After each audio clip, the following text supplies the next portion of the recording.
That's noiseworthy.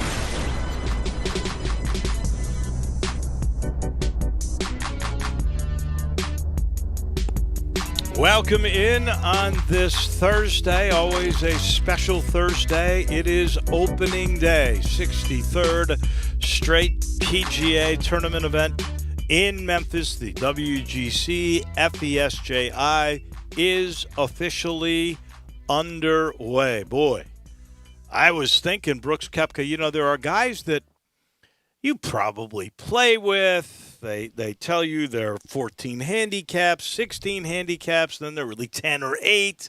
They're sandbagging you.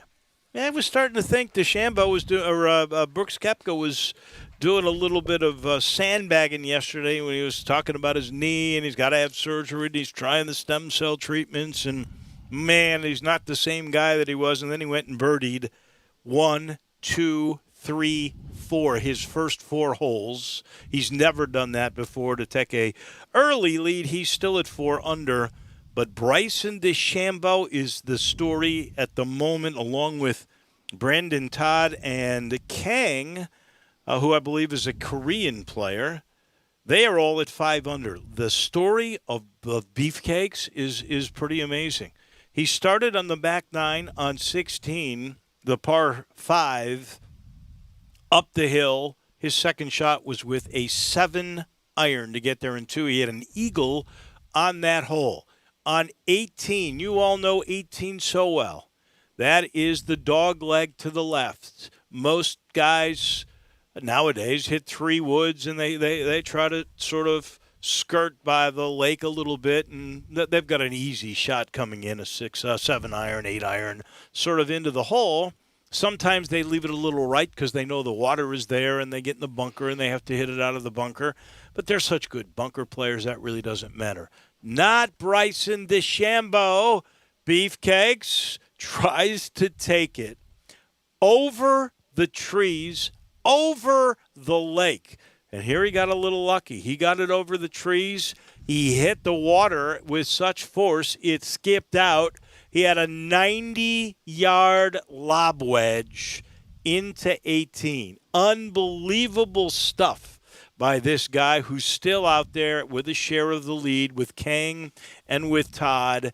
And we are officially underway. It's not too hot, so they're not going to complain about that. I think it's sprinkled for a little bit, but not much. Last I looked, there was sunshine galore at TPC Southwind, and now we are officially underway. In fact, we got Rex Hoggard at 5 o'clock to talk about what's going on. Of course, you know he works for the Golf Channel. Then at 5:30, we just got a text, both Brett and I, from the tournament chairman. That would be the one and only Jack Sammons, who says there's not an Eagle story like DeChambeau provided, a Hawk story. So we'll hear from him at 5:30. We got a busy show today, including talking high school football and what might happen in Shelby County. Glenn Rogers Jr., who covers the preps with us all year long once high school football starts, he will join us at 3:30. We know now for sure Dr. Hausholter, Dr. McCullers do not think high school football should begin right away. They think there should be at least a delay. They have not totally put out a statement yet, but they think we're jumping the gun for sure. And there are 2 other places. Metro Nashville has delayed all sports until after Labor Day. Henry County is delaying it until further notice. We'll see what the Shelby County Health Department thinks, I guess, in the next couple of days. Keith Smith down in Orlando. And today, not only opening day for the WGC FedEx St. Jude Invitational, it's opening day for the restart. We get real basketball tonight in the bubble down in Orlando. We'll be there with Keith Smith, who is a Yahoo writer in Orlando. He was the first one that ever told us about the bubble. He did it so vividly, so beautifully. He was right on track, and I'll be interested in seeing what he thinks right now. Tim Doolin will join us on baseball. We've got another crazy day. A couple of Phillies now ended up with positive COVID. Their series with the Toronto Blue Jays over the weekend now canceled. And the interesting thing that we are finding out is the Miami Marlins. You know, we were saying Go to the hotel, scrub the kitchens, check them out, the buses, the of course the locker room, but you better get the airplane. You better figure out everything. They went to a nightclub, the reports are now, in Atlanta. What is it with Atlanta between strip joints with wings and nightclubs? They're disrupting sports. Crazy stuff. We'll talk with Tim Doolin about that. And then, of course, we mentioned Rex Hogger, Jack Sammons. That's the lineup for today. I know you've been at home. You've been watching FESJI on television, getting ready for the show. How are things in Forest City, Brett Norsworthy? Very well, Dave. Very good. And good play today. Tomorrow's play's already been announced that they will start at 7 in the morning because of impending rotten weather. Almost a miracle to get this much golf. And they'll complete today easily, but tomorrow's going to be a challenge. We'll get started at 7. They'll need about 6 hours for everyone to play in that window, and we'll try to get it in. So it'll be disruptive tomorrow at Southwind, and then the torrent, the rain, it's on the way. But so far today, really good play by all the people at 5 under. You mentioned Bryson DeChambeau. He kind of went the inadvertent Robert Garrigus route plus about 120 yards. Yeah. Well, in all honesty, the only time I've ever seen a guy hit the ball over the water who's tried it there was on an up tee in a scramble, and believe it or not, it was Joe Birch who hit the ball over. Now it was a whole different angle and everything else. It's for the pros. That is a very you've just got to carry it like only DeChambeau and a couple of other people can. Maybe Dustin Johnson. Only a few. You got to carry that thing 320, 330, don't you? At least to even come out at 90 yards. And he hit one about 330 earlier today and said that he hit it off the hill on 16. He ended up making pretty routine eagle on that hole, but he's off to a good start. And Jordan Spieth just had a shot that he lost ground on. It went back past where he was hitting from. He hit a tree and it came back past him.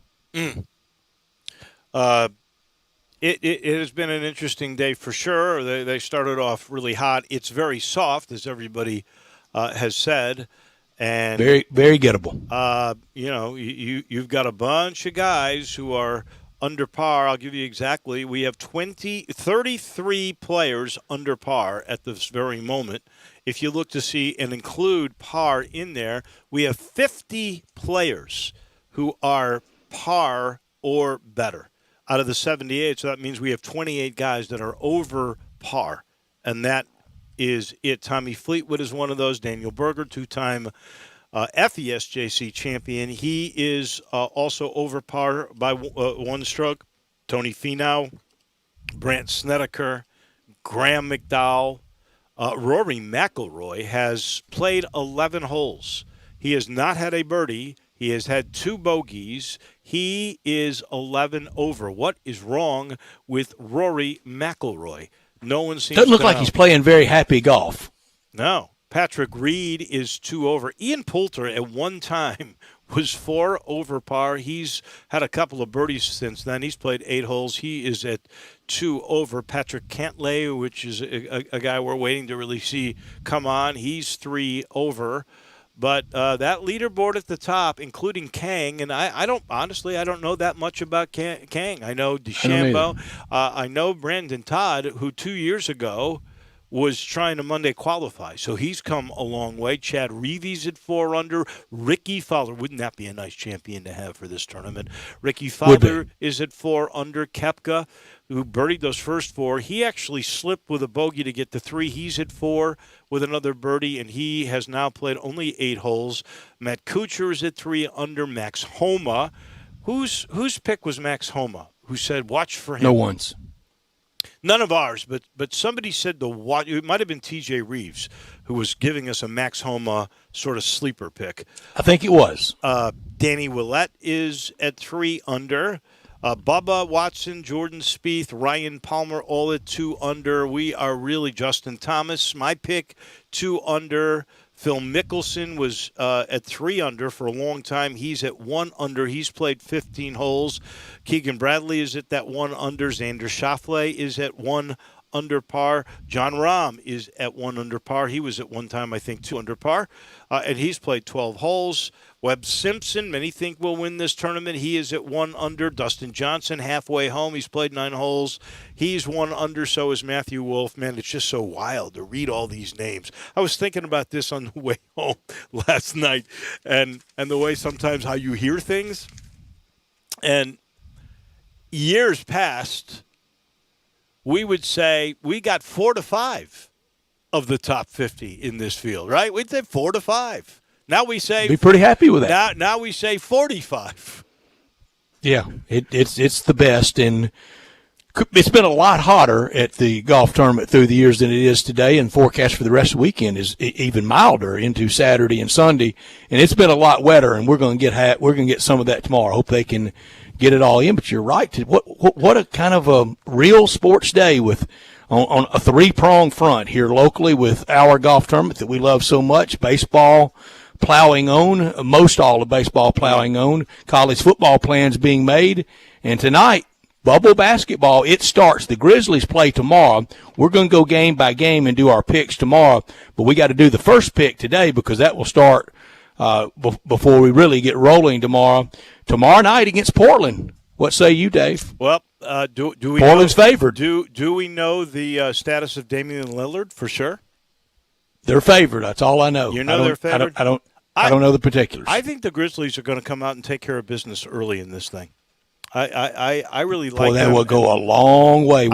By the time we reassemble Monday, the Grizzlies could have this thing a little bit on ice. Well, here's the deal. I think it's critical they win the first 3 games, and I'm letting it's you know. over if they do that. I'm letting you know right now. I think they will, based on the way they just played. Now I know they lost Tyus Jones, but if Dylan Brooks can play the way he plays, you know you're going to get a double-double out of Valanciunas every night. I don't think he gets enough due on this team. That will almost achieve magic number status if they start out 3-0. Those last 5 games are really, really tough. So but a mixed bag. I kind of think they end up 500, but I think, and I'm going to hold the right to change my mind until we make the picks tomorrow. But I'm going to hold forth for sure. I think they win Game 1 against Portland tomorrow, especially if Lillard is not 100%, and I like them to win those first 3. That's a knockout punch of Portland if it's a win tomorrow. That is really big to start out. All right, Drew, your pick? I'm going to take the Grizzlies. I think they do put it on ice. I just like the way that they've looked in the scrimmages, especially the one 2 days ago.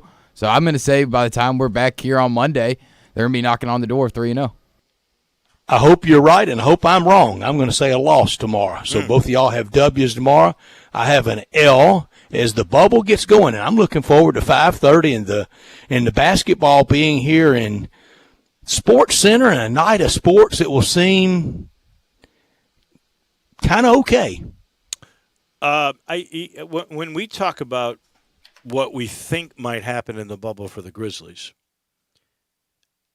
I think it is a given that the guy who has to play well every night, without question, the most consistent player has to be John Morant.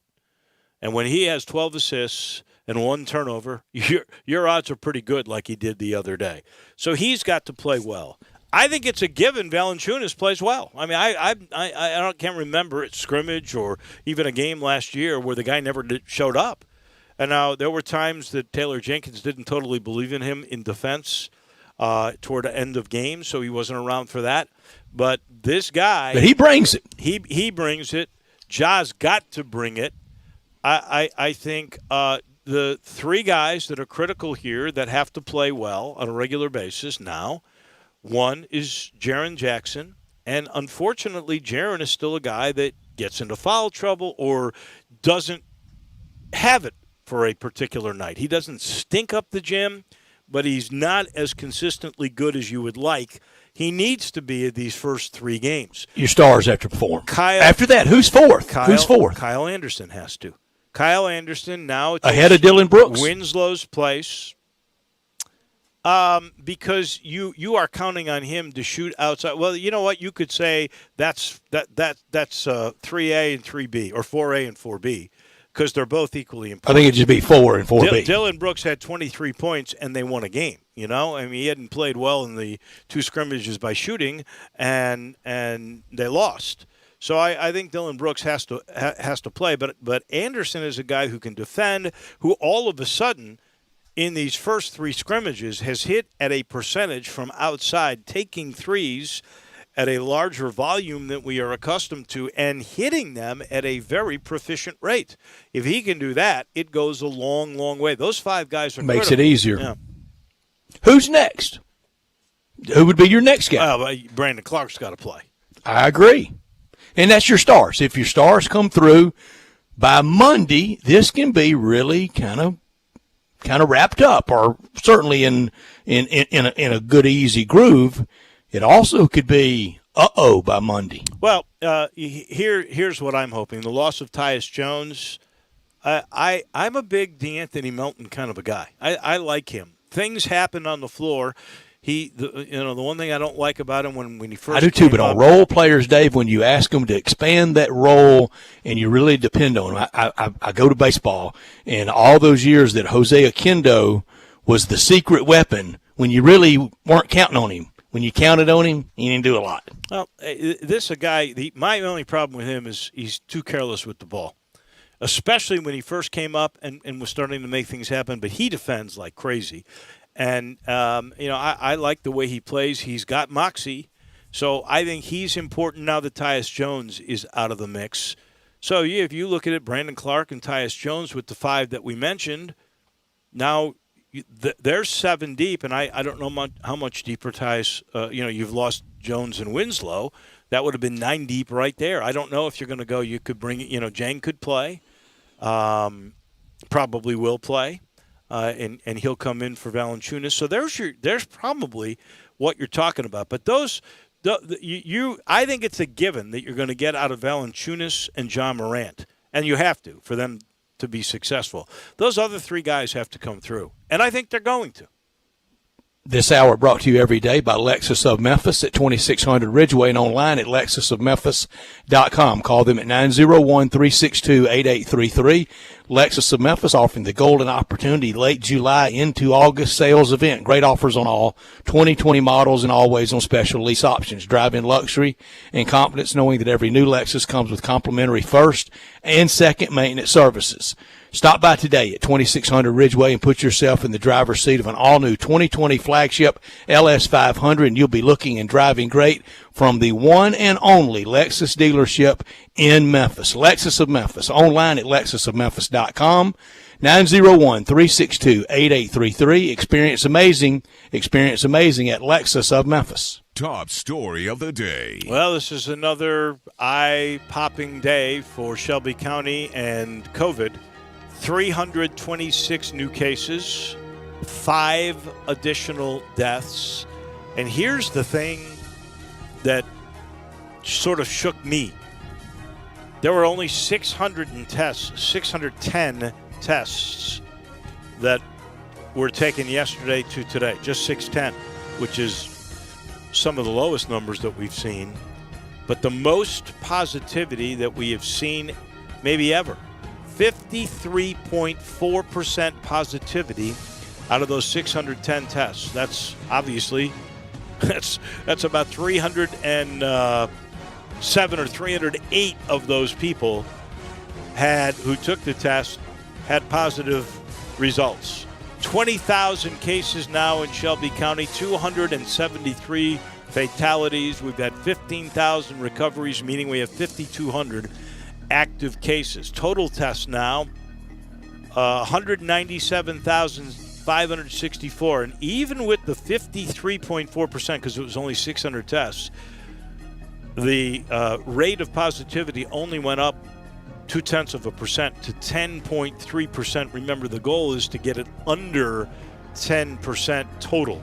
And at 53% today, that is not really good. 100,822 cases in Tennessee, 1,020 fatalities. In Mississippi, it keeps going up every day. Almost 1,800 new cases in Mississippi today. 57,579 cases and 1,611 fatalities. In Arkansas, holding steady, 41,000 cases, 434 fatalities. In the United States now, 4.6 million cases. We've had 2.25 million recoveries and 154,590 who have passed away. So we're getting close to the 155,000 mark. In the world, 17.3 million cases, 673,000 deceased, 10.6 million recoveries. My top story breaking as we speak, as reported by John Talty of AL.com. The SEC is officially going to move to conference only, 10-game conference SEC schedule, and the start date of the season will be the last Saturday in September. Saturday, September 26th, official announcement expected at 3:45. The decision comes after the SEC presidents and chancellors met virtually on Thursday, and he didn't say this, but what I have learned, that it was all unanimous votes. It's just about everything in the SEC is. And until they can kind of whip everybody to 14 zip votes, they stay in the room till they have it. Well, I have no problem with that because leadership means you have unity. That's part of it. And so they get on the same page and they do what they're going to do. That's 10 games. Did you get the report on the start date? I know you were thinking yesterday. I said September 26th. So September 26th. So yesterday you thought it was the 19th. So it's actually a 3rd-week delay, 3 more than what was originally scheduled to be on the 5th. Now we're talking 3 weeks later on a 10-week season that will all be conference games. Not top story of the day. Sad news in the golf world. Camilo Villegas' 22-month-old daughter passed away on this Sunday. You will see on television, or if you're fortunate enough to be around Southwind and you're in one of those backyards, they are wearing colored ribbons to commemorate her passing. The young daughter, only 22 months old, died from tumors on her brain and her spine. These rainbow-colored ribbons will signify the love the tour has for Camilo Villegas. You know, he was a guy, if I recall, he used to go visit St. Jude when he played here on a regular basis. I think he's had, and maybe Le Bonheur too, he's had some sort of a relationship. I don't know if he was a donor, but I do remember there was a bonding of some kind with either one or both of those hospitals. And so it is truly sad whenever you lose a child, but 22 months old. Oh my gosh, my heart goes out to the Villegas family. Can't imagine that devastation. I seriously just can't imagine. My not top story is the NBA. It restarts tonight. Still in the shadow, though, of a lot of things China, from the virus to the controversy back in October to now the abuse of children by the NBA-operated basketball academies in China. They can't get free of China-related stories, and you have to applaud ESPN, one of their primary carriers, business partners, with the full story, with the full investigative journalism on the abuse in these NBA-operated basketball academies in China. What was the number? Do you remember? Was it $1 billion or $2 billion of revenue stream that the NBA got from China? I'm not sure the exact number, but it was big. I know it was over $1 billion, and I can't remember if it was $2 billion, but it is a revenue stream that there's a good possibility will just have to go away. But I don't see China changing the way they treat people, especially in the financial position that they apparently are in. Those are your top and your not top stories. We have given you the lineup, and it is busy, starting with Glenn Rogers and Keith Smith and Tim Doolin and Rex Hoggard and Jack Sammons, General Chair of the GCFESJI. So we are officially, like the golf tournament, underway, and Glenn Rogers Jr. is next. Search Sports 56 on Facebook and give us a like. And follow us on Twitter at Sports 56 WHBQ. Did you know nearly 40% of men under 40 and over 75% of men over the age of 40 experience sexual performance concerns? At the Memphis Men's Clinic, their experienced physician performs a comprehensive evaluation that determines which specific issues may interfere with your sexual performance. These issues can vary and range from anxiety to medical issues, low testosterone, or erectile dysfunction. The Memphis Men's Clinic has evaluated hundreds of men of all ages over the years and reestablished a normal sexual life. The Memphis Men's Clinic will work aggressively to resolve issues and allow you to restore your sexual health and overall well-being. That's the Memphis way. If you're 20 years old or 90 years old, come and get cared for the Memphis way. Treatment that's based on your specific needs after a professional clinical evaluation by their experienced board-certified physician. Call the Memphis Men's Clinic today at 901-443-0475 or visit memphismensclinic.com. Tee it up at Edwin Watts Golf Shops and find your right fit. At Edwin Watts, they take customer service to a whole new level. Not only do they fit for clubs, they take pride in servicing customers throughout the entire store. They'll help you find the right shoes, bags, gloves, balls, apparel, and more. At Edwin Watts, you'll find name brand equipment at guaranteed lowest prices every day. So buy it, try it, they know you'll like it because Edwin Watts help you find the right equipment. Visit Edwin Watts Golf Shops and get custom fit today. Edwin Watts, home of the 90-day 100% satisfaction guarantee. Summer is the perfect time to tackle those indoor projects on your list, like escaping the heat and refreshing your home with new paint. Lowe's has you covered with our #1 best-selling color, Agreeable Gray, and accent colors like Snowbound and Retreat. Plus, you can get Valspar's dual scrub and stain resistant Ultra Interior Paint Plus Primer starting at just $24.98 a gallon every day. For ideas and inspiration, download the Lowe's app and discover what's possible. U.S. only.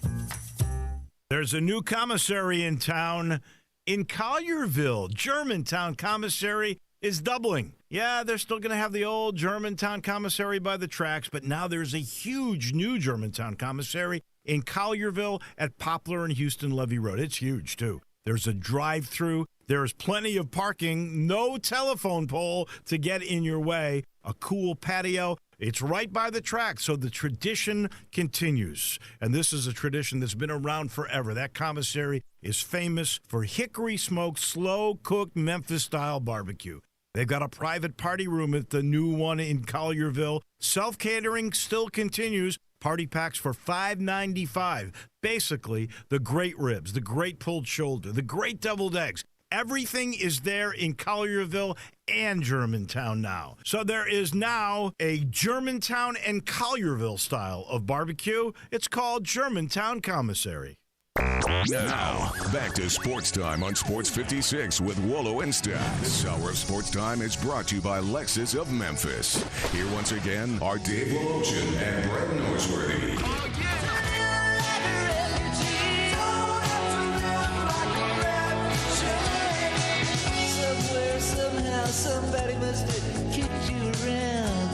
Welcome back into the Family Leisure Studios. I'm going to go see those folks tomorrow. Got to get some pool chemicals. No better place to go than Family Leisure. See folks like Billy Connerly and Lindsey Black and just all of the crew that just take care of you. You can still go, social distancing, no problem. Wear that mask. They'll take care of you. They'll actually come out if you want to be outside and bring you a catalog, or you can go inside and they'll show you around and they'll social distance. And right now, if you're still looking for a swimming pool, you can actually get a 21 swimming pool at 2020 prices. They had a big run of them earlier this year. You'll be first in line for installation in 2021. Pool toys and floats, if you've got one and it's going, take the advantage of the summer sort of dwindling away, 30% off. You can get patio furniture 30% off as well. Play gyms, which they had run out of, well, they're back in stock, and you can beat the heat with an indoor game. You can play air hockey or ping pong, or how about a slate pool table? Everything out there for you at Family Leisure. The theme now is make your backyard or your den your staycation place. We now have another at 5 under par. So Sung Hoon Kang, and I looked that up, is at 5 under. Bryson DeChambeau at 5 under. Brandon Todd at 5 under. Now guess who's had 6 birdies on the day with 1 bogey? That would be the defending champion, the bad knee man himself, halfway through. Brooks Koepka is now at 5 under. This is going to be a lot of fun to watch as this whole show goes on. The news came out yesterday that the governor of the state of Tennessee gave high schools an exemption to play fall sports. They can start playing football. They can start contact practicing, I believe. We wanted to get the full story of what is going on, even though today, I must point out, the Shelby Health Department with Dr. Haushalter and Dr. McCullers both saying, we don't think this is the time you should have contact sports going on. They're going to make a statement about it tomorrow. But in the meantime, let's get what the plan is at MUS and what Glenn Rogers Jr., the assistant coach for the Owls, has to say about all of that. What's your sense, Glenn? What did you think when you saw the governor's exemption yesterday? Well, I really enjoyed it. A good afternoon to you and Stats and all the listeners. It was good news to us. Coach Austin delivered the news to us, our head coach, and we were all excited. But, the excitement kind of went out the window when you see, what the Shelby County guys are doing. I talked to guys like Deron Sutton and Coach Salisbury, and you see that they're still limited to what they're doing. Those guys don't even have a football out. And so you're still kind of, you're still kind of optimistic about, are we going to really have a full season? Because we got 4 of those teams on our schedule, and we really don't know if we're going to be able to play those guys or not. We open up with Ridgeway, and then we got Raleigh Egypt on week 2, and so we're really optimistic whether we're going to play, whether they're going to be allowed to play us with the superintendent. Well, have they heard anything from Joris Ray about this? They haven't heard anything as of Monday. They haven't heard whether they got the full nod. Even though the governor gave us the full nod, I know we're going to have going to contact stuff next week. We haven't did anything contact wise with football. We've had helmets and shoulder pads on, but we've stayed away from any kind of contact. We've been mainly doing conditioning and working on fundamentals. But these guys with the Shelby County system, they still have a football out. They still not in pads. They still up in the air. Even though the governor gave his orders, I don't think the Shelby County superintendent has told them what they can and really can't do right now. What do you think will happen, Glenn? I think we'll play some type of football. Now, whether that's with those schools or not, I know we're trying to get a plan B together. If they can't play, then we're going to try to get some games with teams in the city in this area. The Arlingtons, the Bartletts, the Germantowns, the Houstons, the Colliervilles, and then even some schools in northern Mississippi. We looked at some of their schedules and see who they got on their schedule, trying to line some things up if they don't get the nod here in Shelby County to play. But Coach Austin is real optimistic about we're going to play some type of football.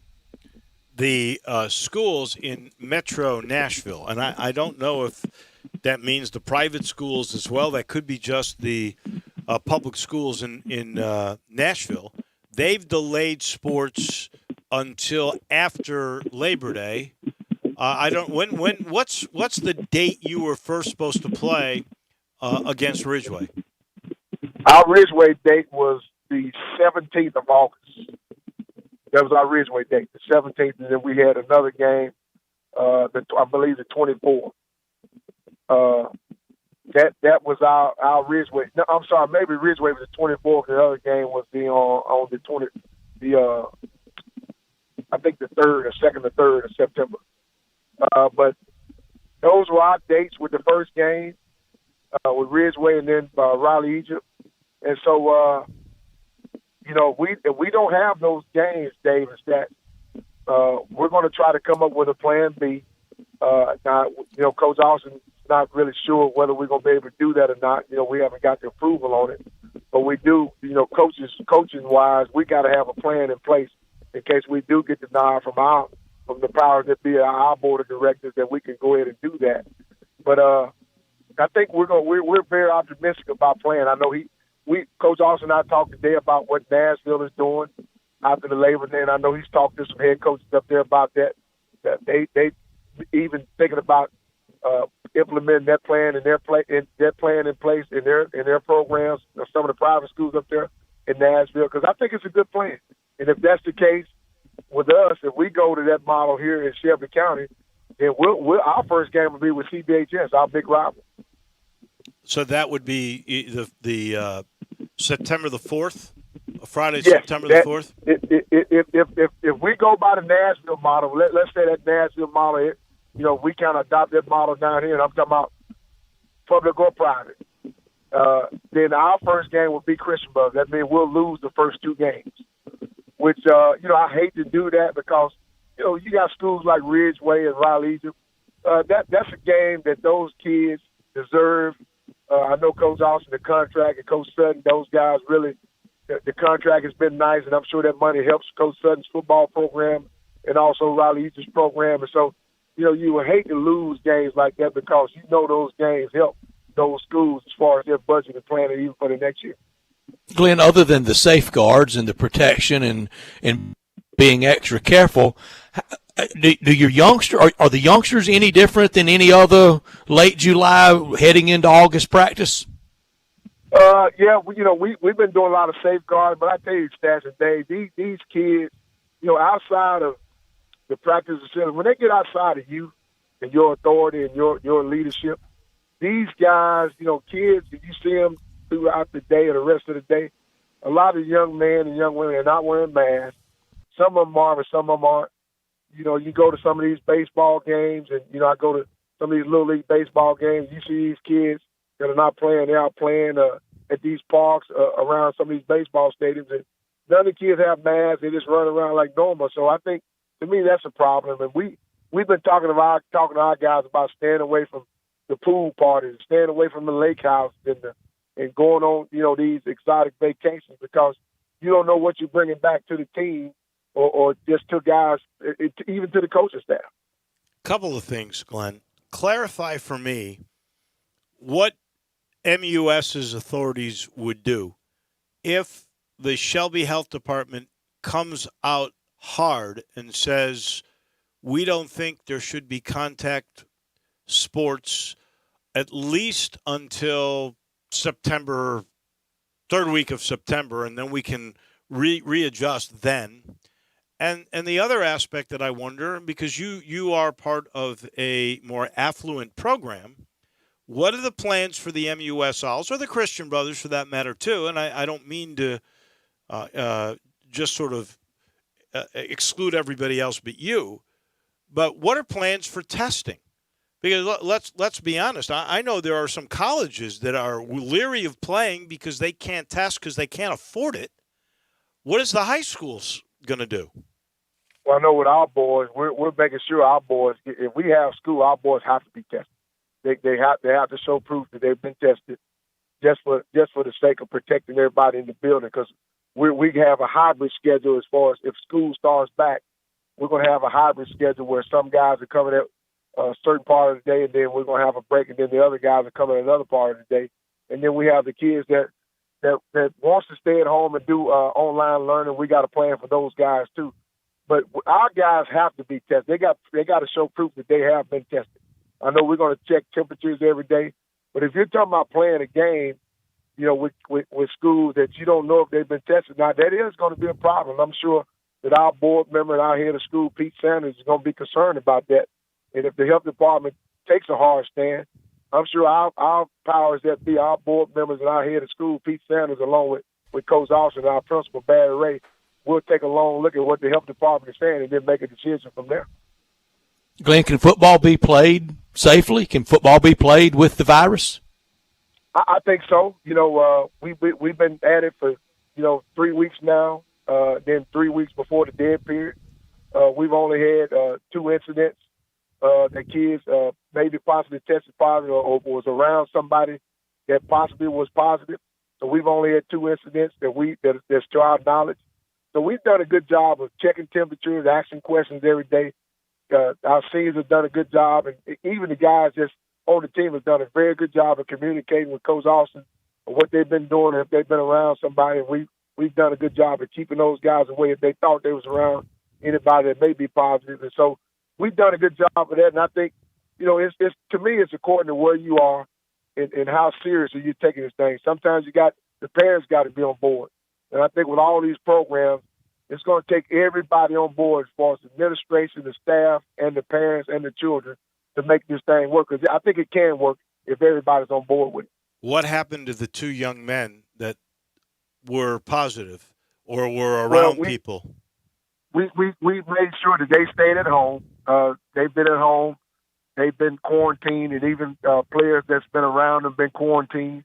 And even one of the coaches has been quarantined. And so Coach Austin has been in close contact with them. None of those guys have been at practice, even the guys that we thought that maybe they were around. They've been away from practice. And I think once we get the word from the parents and Coach Austin talks to the head of school about it when they can come back, and we got Dave Fairby is really our guy. He's been with us for over 20-plus years. He's one of our trainers, and he's our go-to guy on the campus. Once Dave deems those guys are able to come back, they've been cleared, then they'll be cleared to come back. We're talking with Coach Glenn Rogers Jr. from MUS, and I'm curious about this. I wonder how many kids might just opt out, or parents that say, "Look, I'm not letting my kid, bleed and sweat and get spit on in the middle of a scrum. I'm just not going to do that." Have you had any parents who have opted out? Yeah, we have that. We got two of our kids that their parents have opted out already, and there's nothing wrong with that, Dave. You as a parent, you got to do what's best for your child or your daughter.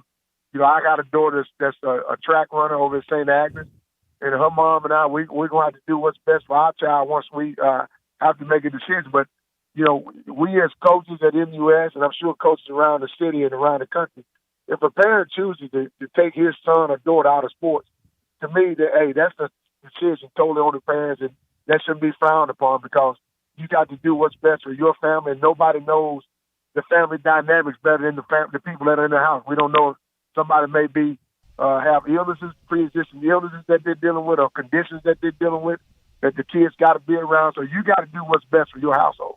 And we applaud that. If anybody makes that decision at MUS, we're going to support that. Well, I am glad you are healthy. I'm glad your daughter's healthy, your wife's healthy. Hope everything is going that way. I know you have a brother who's a coach down in Mississippi. Down in Holmes County, my brother Marcus. Yeah. What is their plan? They're not going to start until I think after Labor Day. With what he's told me, he's been testing his kids. They've been following protocol in Mississippi, and they're worried because several Mississippi public schools have games with some of these teams in Tennessee, and those games are probably going to get canceled because the Mississippi system is not going to start after Labor Day. Man, it looks more and more, even if we just talk about college football, it more and more and more, this thing is going to be delayed. Hopefully we still have it, but it's not going to – we're not going to see any August football, and I doubt we're going to see any early September football either. Yeah, and David, like this thing changes every day. Stats, y'all know, y'all see the news, and y'all hear the president and the people at the CDC talking about it, and then the different governors and Dr. Fauci. So we're listening. We're trying to gather advice.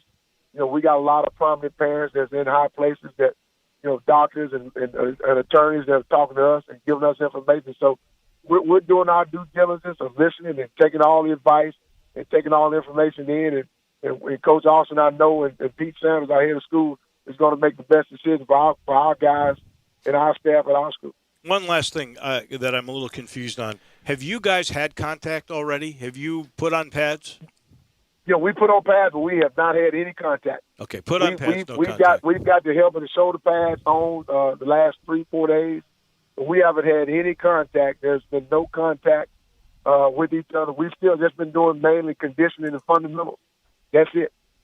Glenn, stay healthy, my friend. Thank you, and hopefully we'll Dave, hope you guys' families are doing well. Yeah, we are, and thank you, Glenn. Hopefully we can talk about games at some point this year. We really hope that. All right, take care. I'm hoping so too, man. Everybody be safe. Thank you.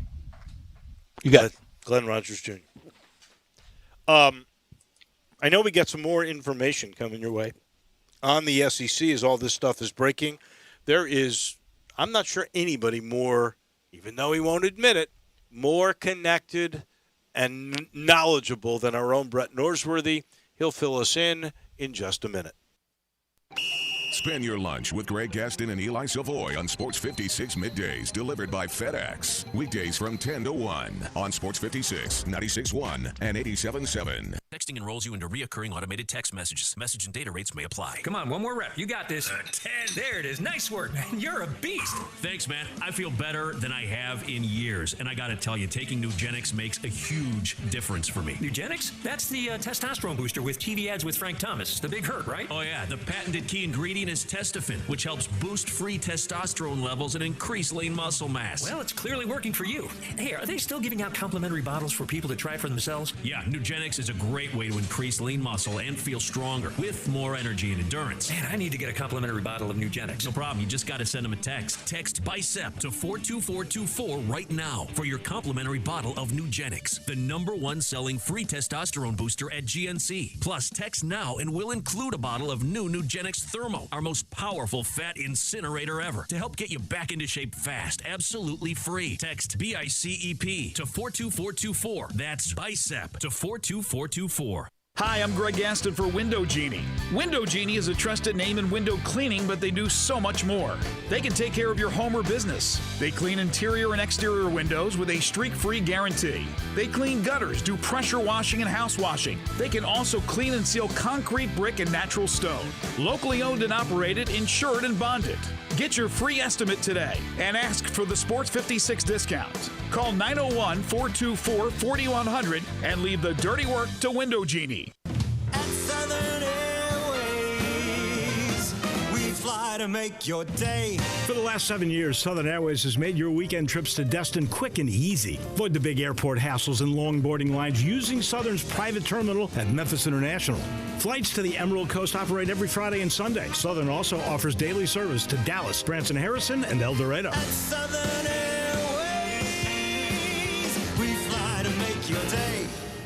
All 75 months at 3.14 APR, G4, LHF 07822, Outlander LUO 28772, Eclipse LZO 16320. Includes all rebates and incentives. PF 59875 excludes tax title and license. With approved credit, see dealer for details. Offer valid through end of the month. Dealer stock only. Drive your ambition with a new ride from Gossett Mitsubishi on the Pike. 2020 Mitsubishi Mirage G4, $149 a month with 41 MPG highway, or buy for $12,435. 2020 Mitsubishi Outlander Sport is ready for any adventure at $229 a month, or buy for $18,533. And cross over to summer in a 2020 Mitsubishi Eclipse Cross. Only $19,147 or $239 per month. And better yet, they're all backed by a stellar 10-year, 100,000-mile powertrain warranty. Mirage G4, $149 a month. Outlander Sport, $229 a month. And Eclipse Cross, $239 a month. Feel safe and confident while shopping at Gossett Mitsubishi, 1870 Covington Pike. Or shop online at memphismitsubishi.com. If you want it, we got it at Gossett Motor Cars. Now, back to Sports Time on Sports 56 with Wolo and Stats. This hour of Sports Time is brought to you by Lexus of Memphis. Here once again are Dave Woloshin and Brett Norsworthy. What I'm saying is, this is the anthem.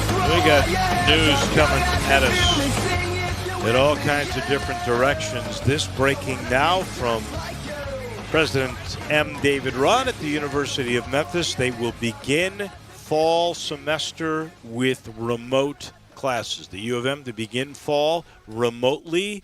They will run remotely for a month, and then they will reassess. Everything seems to be at least delaying any kind of stuff where you're going to be in any kind of close contact for at least a month now. Brett, I know you had the news earlier. You've got more stuff, too, pertaining to the SEC. Their first games now will be delayed by 3 weeks from the 5th to the 26th. So this is in line with everything else. We're backing up everything by 3 weeks to a month. Well, some are, not everybody. Big 12 still holding to a August 29th start. The Big 10 plans to start September 5th. The ACC plans to start September 12th, and the Pac-12 plans to start September 19th. So the SEC will be last, and it will be over 12 weeks, 10-game schedule, conference only. The 8 games that were scheduled plus what would have been the rotating game from the other division for 2021. For instance, since I work at Ole Miss, I know this was how it's going to be with Ole Miss. Ole Miss would go to Knoxville this year. Next year, for the regularly scheduled rotating game, like it a long time had been planned, Tennessee will come to Oxford and vice versa for Kentucky. Kentucky would travel to Oxford this year, and then in 22, Ole Miss would go to Kentucky. There will be everybody will have one midseason open date, and everybody will have the weekend off before the SEC championship game. So it will be set, supposedly, for December 19th, still scheduled to be in Atlanta, but everybody would be off the 12th. Now, what has not been clarified, everybody's schedule, date by date, and the particulars on that.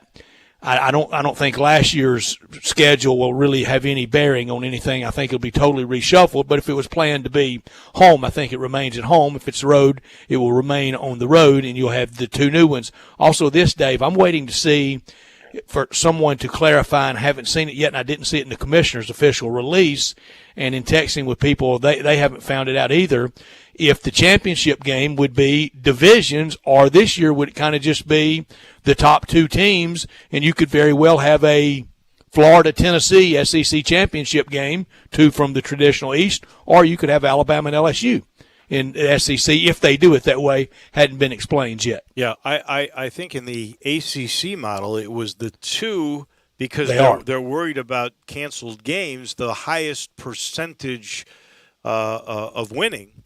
The top 2 percentages would then play against one another. The way you're doing it, though, here is you would have your 6 division games and then 4 from the other division. Correct? That's correct. Okay. Your permanent, your rotator, and then the next 2 years, 2021 and 2022, those teams. And it really it breaks tough, and it breaks easier for some. It really breaks tough for Florida. They potentially have to go to Alabama. It breaks pretty easy for Georgia. They will get Mississippi State and Arkansas. So that's much easier for them. So it'll be a lot to find out about a few more particulars. Also, Dave, yesterday, and I've gotten it now.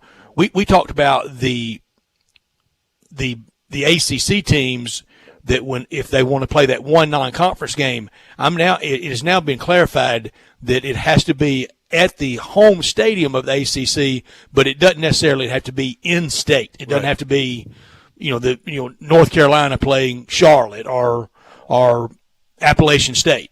Well, that they could, but they don't have to. I guess it's pretty presumptuous of the ACC that we'll play you, but you got to play here. But then also again, maybe they'll pay, so that might be to some programs like even. Also, this note for the SEC, because of force majeure, the contracts say they don't owe in this pandemic for the payouts, and it's going to save the SEC about $45 million. Well, you're telling me every one of their buyout games they have that clause in there? That's brilliant. Brilliant. Did that come from Roy Kramer or from Mike Slive or from Greg Sankey? I don't know. That is pretty impressive. You just reminded me of those Big 12 games. I'm going to say to you, though, I would be shocked if those games are played on August the 29th. And part of the reason is this. I'm not totally convinced when the Board of Governors meets that they're going to say fall sports is a go, especially that early. And if they say no, schools like SIU, which is slated to play in one of those early games, I think that's against Kansas, one of those Big 12 games, and the other is Missouri State, they won't be allowed to play in those games.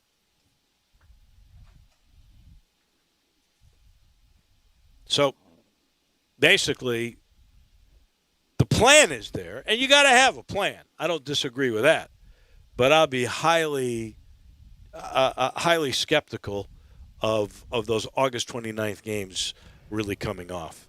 SIU is actually slated to play Kansas and at Wisconsin this year. Well, they're not playing Wisconsin so. because the Big Ten is not playing. But that game was moved to the 29th against Kansas. And if they don't allow FCS schools to play, Missouri State's also an FCS school in the same conference with SIU, and they're slated to play, I think it's TCU, then you've got a problem. Those games Oklahoma won't happen. Or Oklahoma, thank you. Yeah. Brooks Koepka now played 11 holes. He has birdied 7 of the 11, 1 bogey. He has the lead at 6 under par. Bryson DeChambeau has had a bogey. Kang is at 5 under. Ricky Fowler's at 5 under now. Brandon Todd's at 5 under. This is going to be fun. They are really lighting it up. DeChambeau, well, he'd gotten to 5. He's at 4 now, so he's had a bogey in there. He's had a pretty impressive round. He's just going to be fun to watch. Since he put on that weight, he's just doing stuff that is unworldly. This portion of the show is brought to you by Ken Garland. Ken Garland Custom Home Builders. A lot of those homes around Southwind, guess what?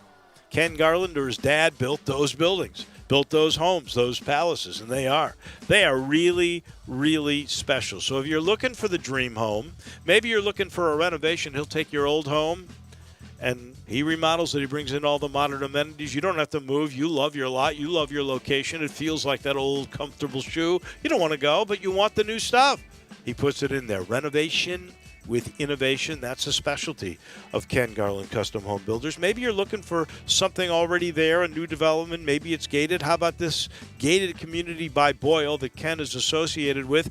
It's called the Leylon. It's on Messick Road, east of Kirby, all the way to McVeigh. 4-bedroom home starting at $875,000. All you got to do is go to kengarland.com, look around, see what he's all about, and then make this call. He's fun to bounce things off of. 751-1632. 751-1632. That dream home can be yours. That renovation can be yours with Ken Garland, Custom Home Builders.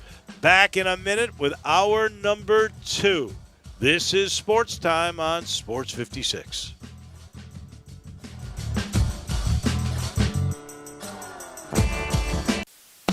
Brian Elder's Roofing Solutions. Chris Price here for Brian Elder Roofing. The storms we've had over the past several months have been devastating to our communities. The rainy season is ahead.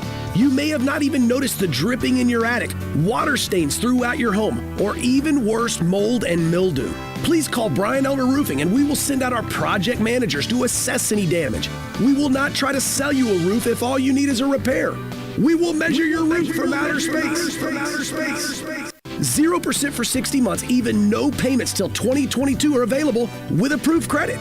If you've noticed missing shingles, water stains, leaks in your roof, call us before you call your insurance company at 867-0303. That's 867-0303, and we will provide a free, thorough inspection of your roof's condition. Call 867-0303. Brian Elder's Roofing Solutions.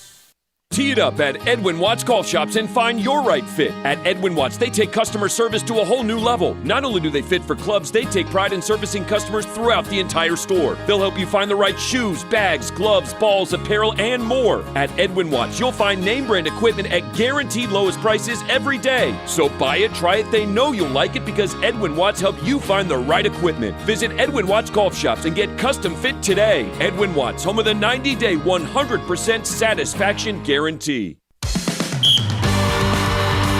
Hi, this is Rob Brown. Join Pete Cordelli and me for Sidelines Saturday mornings, 8 to 10 a.m. on Sports 56, 87.7, and 96.1 FM. We'll cover the Memphis Tigers, the SEC, recruiting. Hey, if they keep score, we're covering it. Check us out on the website at sports56whbq.com and sidelines.live. Sidelines is brought to you by Duncan Williams Asset Management. Saturday mornings, 8 to 10 a.m. Get up and give us a call.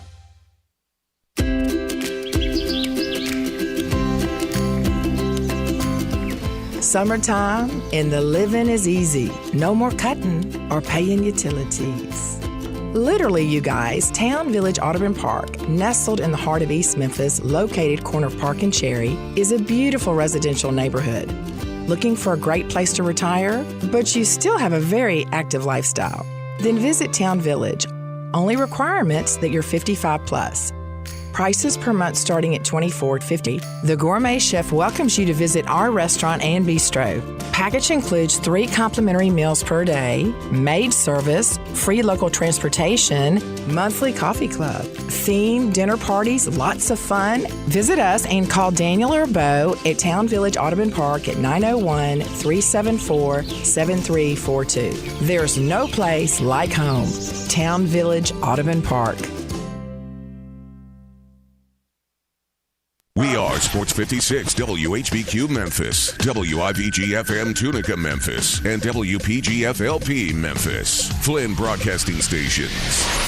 Now, more of Sports Time on Sports 56 with Wolo and Stats. This hour of Sports Time is brought to you by Homer Skelton Hyundai. Here once again are Dave Woloshin and Brad Norsworthy.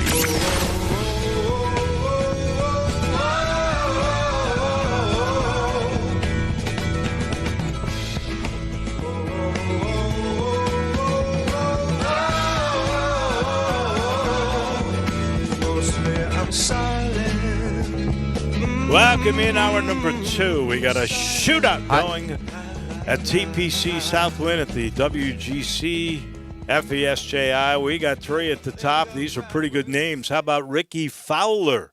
Now 6 under through 15. Brooks Koepka, 6 under through 11. The defending champion has 7 birdies in 11 holes so far. Brandon Todd, who was a Monday qualifier a year and change ago, he's atop the leaderboard at 6 under. Sung Hoon Kang and Max Homa, 2 young guys at 5 under. Kuchar, Reeve, DeChambeau at 4 under. In case you wondered what happened with Phil Mickelson, who's kind of like the ambassador for golf from the pros in Memphis. Phil Mickelson, 3 under par 67 today. Phil's the oldest in the field, and he came through in a nice way. Matthew Wolff is at 3 under. We got guys like Keegan Bradley and Xander Schauffele, 2 under. Bubba Watson's 2 under. So is Jordan Spieth. Jason Day, Justin Thomas, your friend Joaquin Niemann, 2 under par, Victor Hovland, 2 under par. What a leaderboard, and they are killing it.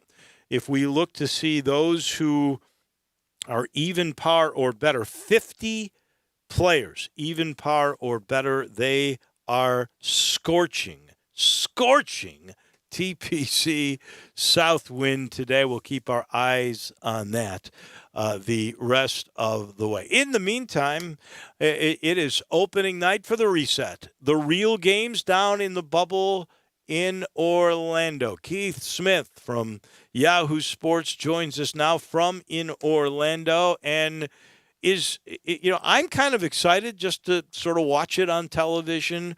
Is there a sense around Orlando that, we're back? This is really happening. Good afternoon. Hey, good afternoon, guys. Thanks for having me back. Yeah, people are excited. In the area, there's not a ton of excitement because no one can go to the games. So they're more interested in seeing what do the Magic do.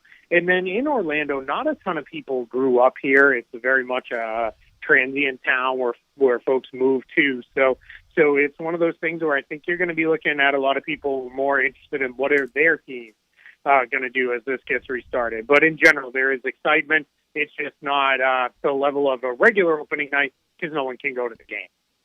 And we jump right into the action with Zion Williamson and the Pelicans, and I won't say a must-win, but a very important game for them in about an hour and a half against the Utah Jazz. The Jazz, they're going to be in the playoffs, but this is big right out of the gate at 5:30, and then the last game of the night, that could be the Western Conference Finals. It was my preseason prediction, Clippers, Lakers. I had the Clippers in the preseason. I don't know if I believe that now, Keith.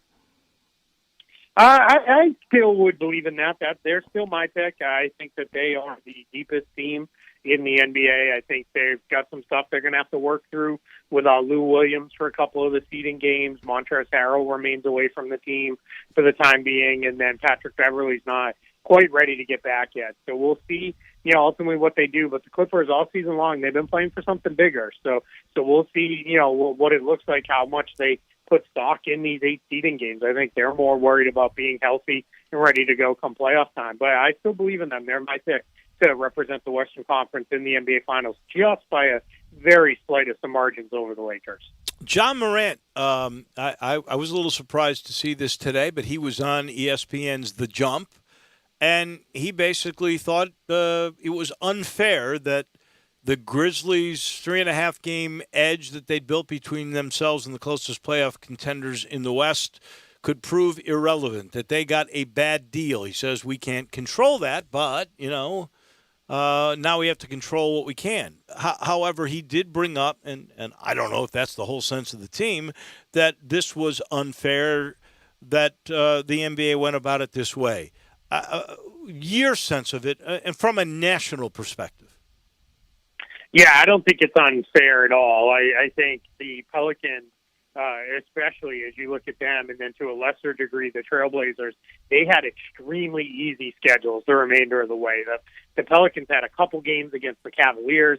I believe they had a game against the Warriors left. They were really playing great basketball at the time of the hiatus, and they were looking like they were going to make up some ground. So I think what the NBA did on both sides of the bracket was they set it up so that the 8th place team, they have one advantage. If they can get a 4-game or a greater than 4-game lead, then they're in, and there's not going to be any worries about that. Then the other piece is, if whoever's in the 8th spot, if there is a play-in, they only need to win 1 game versus the other team has to beat them twice in a row. So I think, the NBA made the best of a tough situation here. They wanted to give those teams that had a fighting chance at the playoffs still an opportunity to get in, while also recognizing and rewarding those teams that had already done the work this year. And I think they did a pretty good job splitting that difference. We're very Western oriented here because of the Grizzlies in the Western Conference, and there are a million stories in the West. What's the big story in the East? I would say, can anybody challenge the Bucks? They've kind of rampaged not only through the East, but the entire NBA the last 2 regular seasons, and now they look like they're going to head right into the playoffs, probably almost receiving as close to a bye into the second round as you can get. They're likely to get either the Wizards or the Nets, and those 2 teams are not fielding their complete rosters and are going to be pressed to even challenge in the first round. So I think Milwaukee is going to get into that second round, and then that's where it starts to get a little bit tougher.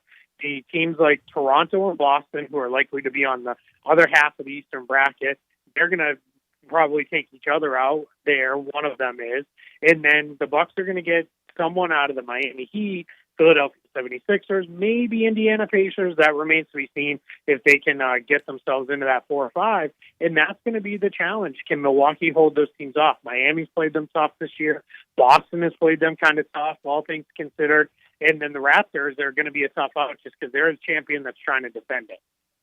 This is on the theme with the East, but not with a team that's in the bubble, and that's the New York Knicks, who bring Tom Thibodeau back. He was an assistant with Jeff Van Gundy there to be their coach. And the thing about Thibodeau is he comes in and he makes teams better for a minute or two, and then teams tend, in my mind, to say, this is enough of this guy. We can't take him.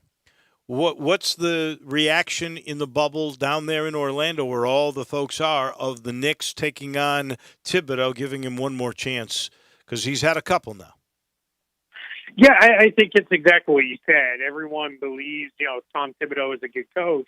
The challenge is with both the Bulls and the Timberwolves, he had rosters that were a little bit set up to win right away. The Bulls had a lot of good young talent and were already having some success, and he took over and took them to more success.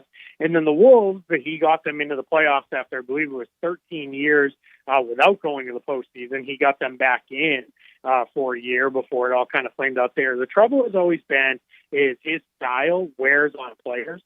He's very demanding. He asks a lot of them. He really pushes them very hard, especially on the defensive end. And then he plays players very heavy minute loads. That has been his MO so far as a head coach, and that is something that wears the players down physically, as well as the mental ask of having to do so much. So I think he's going to improve the Knicks right away as far as their ability to compete and their ability to defend. But he's never been a guy who has really been a talent developer. He's always more stepped in, done things with teams that are kind of ready to take that next step. And that's where I think the Knicks missed. I think they needed more of a development-type coach to come in, coach up the young guys, do a little bit of diamond mining for undervalued free agents, cast-offs, and the like. A little bit what the Brooklyn Nets did, their crosstown rivals, to get themselves built back up into being a contender. The Grizzlies play tomorrow afternoon early. They play they tip at 3:00, 2-point underdog to Portland, and then they play San Antonio and New Orleans. They can really make a big inroad into wrapping this up. How do the Grizzlies make it easy in Orlando, make it difficult in Orlando, or very interesting in Orlando? I think they got to play their game. I think, they've got to defend. They've got to get after it. I liked what we saw in the scrimmages. It seemed like they were making an effort to push the ball. That helped, mask some of the shooting deficiencies in the half-court game that they have. A little nervous about Tyus Jones not being there, but I think John Morant's going to see his minutes load increase as this goes along. And then, you've got enough to get by with secondary ball handlers when he needs a 10 to 15-minute break in the game. So I think you'll be okay there. But where it's going to be troublesome for them is if teams can really turn it into a scoring game. If it's going to be really high scoring, I don't know that Memphis is necessarily built to play that kind of game. That's what I think Portland's going to look to do. The Blazers don't have a ton of defense, so I think they're going to look to really turn that not necessarily into a track meet, but let's outscore each other kind of game. And if Memphis gets caught up in that, they might have a little bit of trouble keeping up with Portland. But overall, I think they're set up pretty well to do some damage here. And they've got teams, they're playing the teams that are chasing them. So if they take care of their own business, this whole issue of a playing game will be kind of a moot factor. The game tonight, there's two. We start with the Pelicans and with the Utah Jazz, and this game probably more important for New Orleans than it is really for Utah, although Utah's going to try to move up and catch Denver. They don't want OKC catching them, so there's some importance there. Is Zion going to play in that game, or is he still under quarantine rules for this one tonight?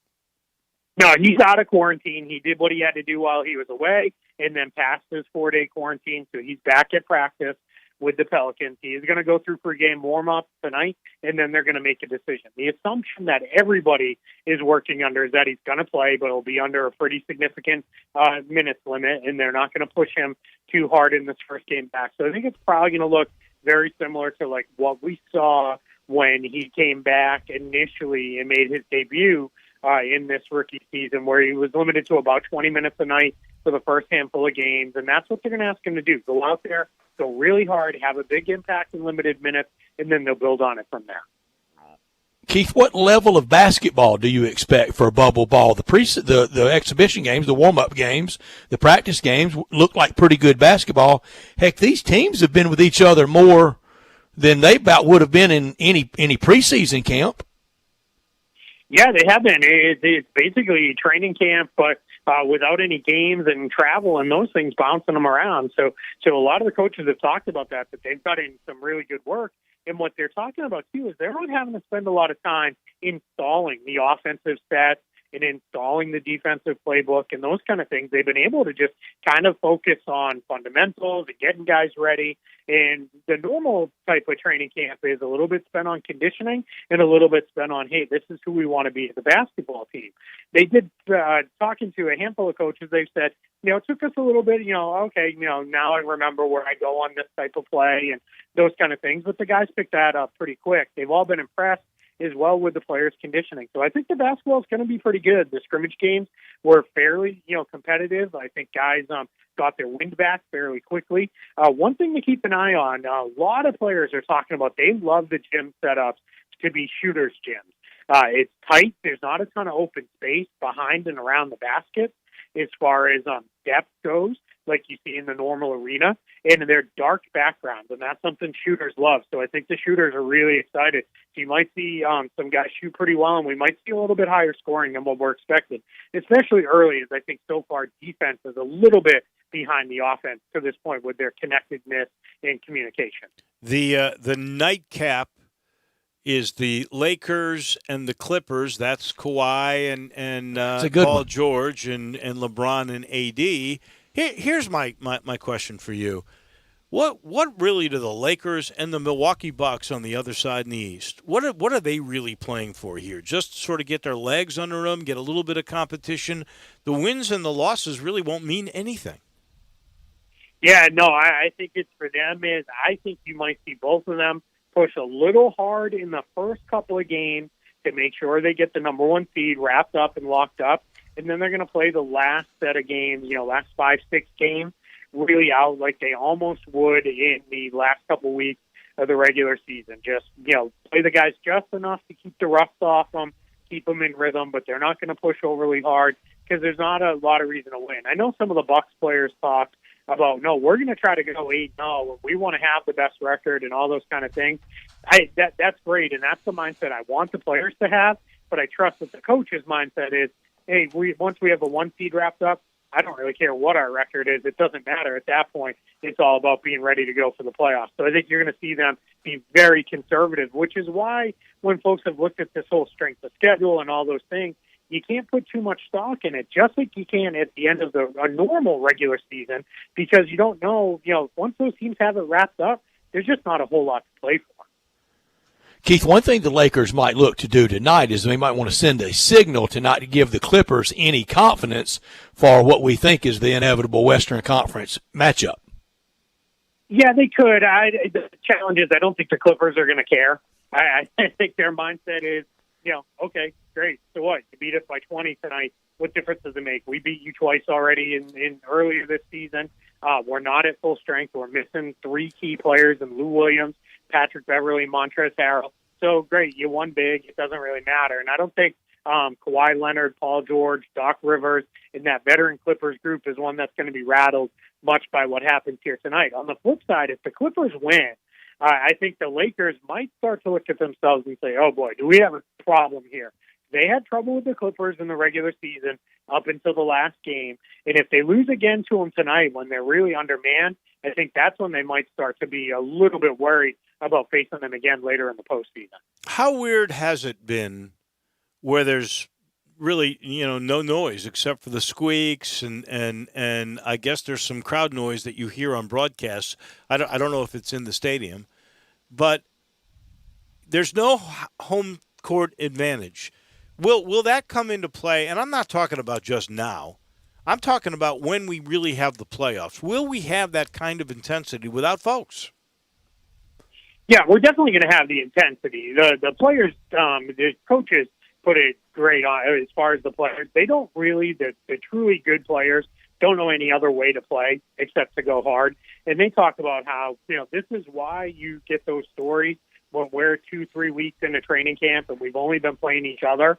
Why all of a sudden, there was a little, scrape at training camp and a couple guys went at each other. It's because they're competitive, and that's, how they go. If you've ever had a chance to watch these guys play pickup against each other in the off season, there's nobody there watching but other players, and they want to go. And that's something that's, important to them. And a lot of teams believe, hey, we have a chance to win here and do something special. So they're going to be pushing pretty hard.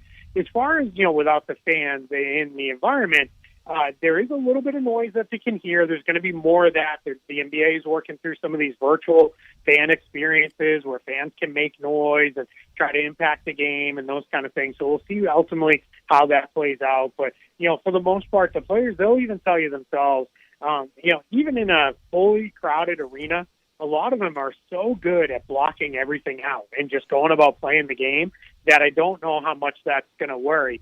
Where it does come into play, the number one worry for coaches is if you were the lower seeded team, you lost your first couple games, on the road, you always could rely on, we're going back home. Home crowd will lift us. Right. We can get back in this series. Now what they're worried about is if guys are going to be like, all right, hey, a couple more games and we can actually go home. we can leave this bubble, we can get back to our friends and family, and we can do our thing. That's what some of the coaches are worried about in a playoff series, is if you go down 2-0, does it start to creep in as far as, all right, we don't even have the home crowd. What are we doing here? Let's get this thing wrapped up. So that's going to be something to monitor. Keith, starting tomorrow, literally about 9-10 hours of basketball tomorrow, 8 or 9 on Saturday, 7 or 8 on Sunday. I hate what we've been through, but here comes a lot of basketball. Yeah, you got that right. I can't wait. We're going to be having, for me here on the East Coast, it's pretty much I can eat lunch and slide into the recliner and then call it a day, and turn on the games, and I'll have the iPad next to me, and it's full of games as well. So I can't wait. I'm all sorts of excited to see this. I think it's going to be great for the fans. And I was talking to a good friend of mine. He lives here, but he's from the West Coast. And he brought up a great point. Is he goes, my kids can never watch the Lakers because they're always in the 10 o'clock window. And he goes, there's a bunch of these games they can actually see them play, and they're big Laker fans, his family, and so they're really excited. So I think the NBA ratings are going to be through the roof for these games the rest of the way. And they've proven whatever happens the rest of the way, unless something crazy occurred. But they have proven that this bubble is really effective. This was another week, right? Another 346 tests and 0 positives again? Yeah, absolutely. 0 positives again. And it shows that if you put a lot of care, thought, and effort into things, and then everybody does what they're supposed to do, and then the players know, hey, if you violate this, like Lou Williams did, like a couple other guys did, you're going 10 days. You're going to be put in your room, and that's going to be it. And we'll see you in 10 days. I think now the players know, hey, we can't mess around. And I talked to one guy who said, it's not necessarily about me or about us winning. It's more about you could get a whole bunch of us sick if you do something stupid. So everybody's really on edge.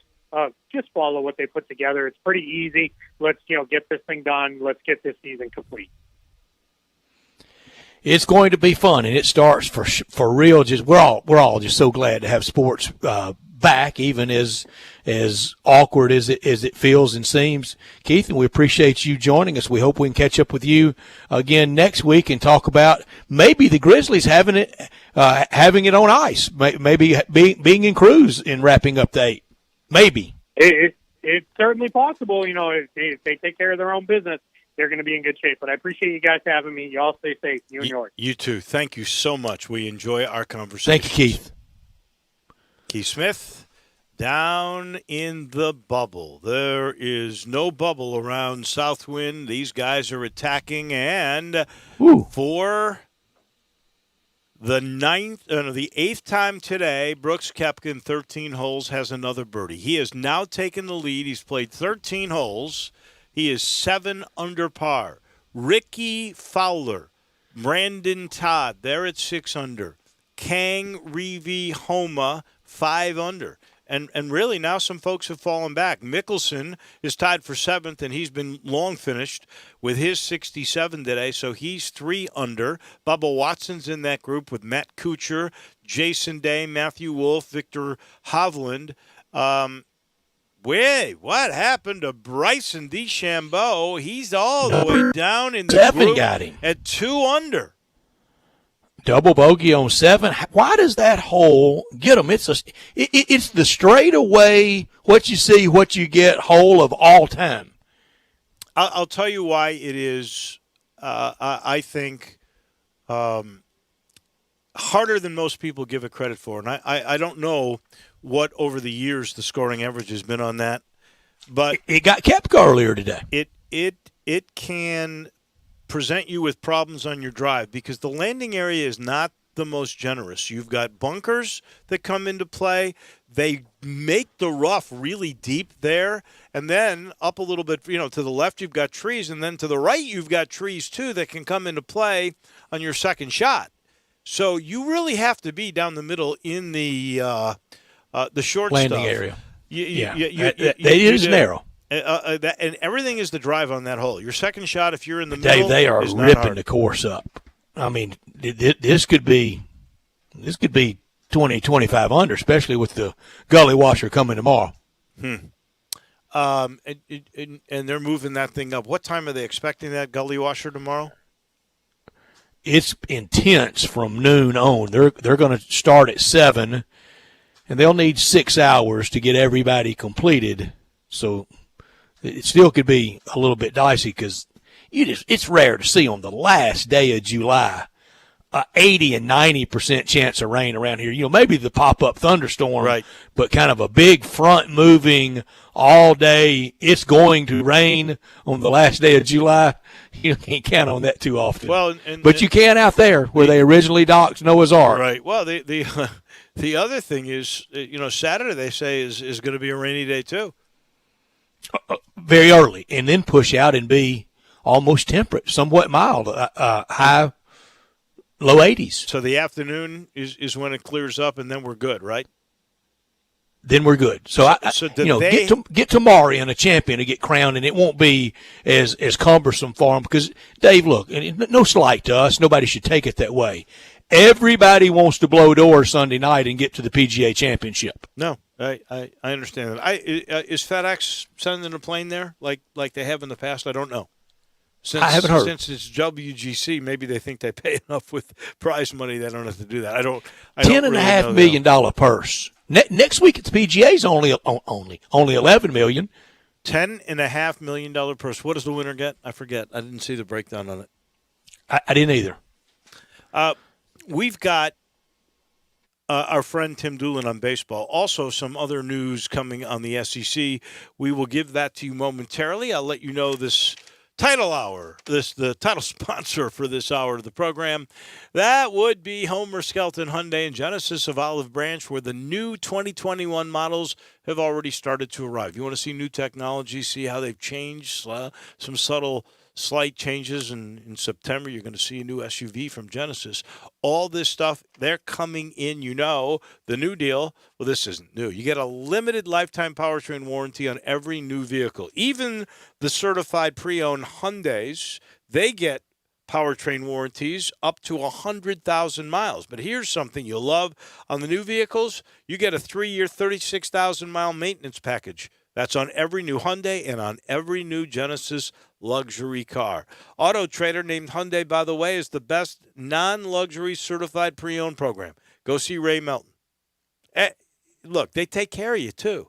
That's why they've been around forever. They take care of themselves. They take care of you. They love the business, and they've become the standard for the way car business should be done. Go find out for yourself. And you'll love the safety. These Hyundais, the most safe vehicle in 2020, tied for the most number of safety picks. Go see what I'm talking about. Get on Lamar, get into Mississippi, turn left at the very first exit, Craft Road. You will have arrived at Homer Skelton Hyundai and Genesis of Olive Branch. Back with Tim Doolin on baseball in just a matter of moments. We're halfway through this edition of Sports Time on Sports 56. Want to get your voice heard? Hit us up on the First Bank phone line or First Bank text line. Frontier Western Store is open and ready to serve you for all your needs in boots, apparel, pet food, and more. Frontier is proud to be a local leader here in the Mid-South when it comes to boots. Stop by the store today for an incredible selection of name brand work and dress boots. Come browse aisles and aisles of top quality boots at everyday low prices in our world famous boot showroom. Dan Post, Rocky, Durango, Twisted X, Georgia, Ariat, and many more.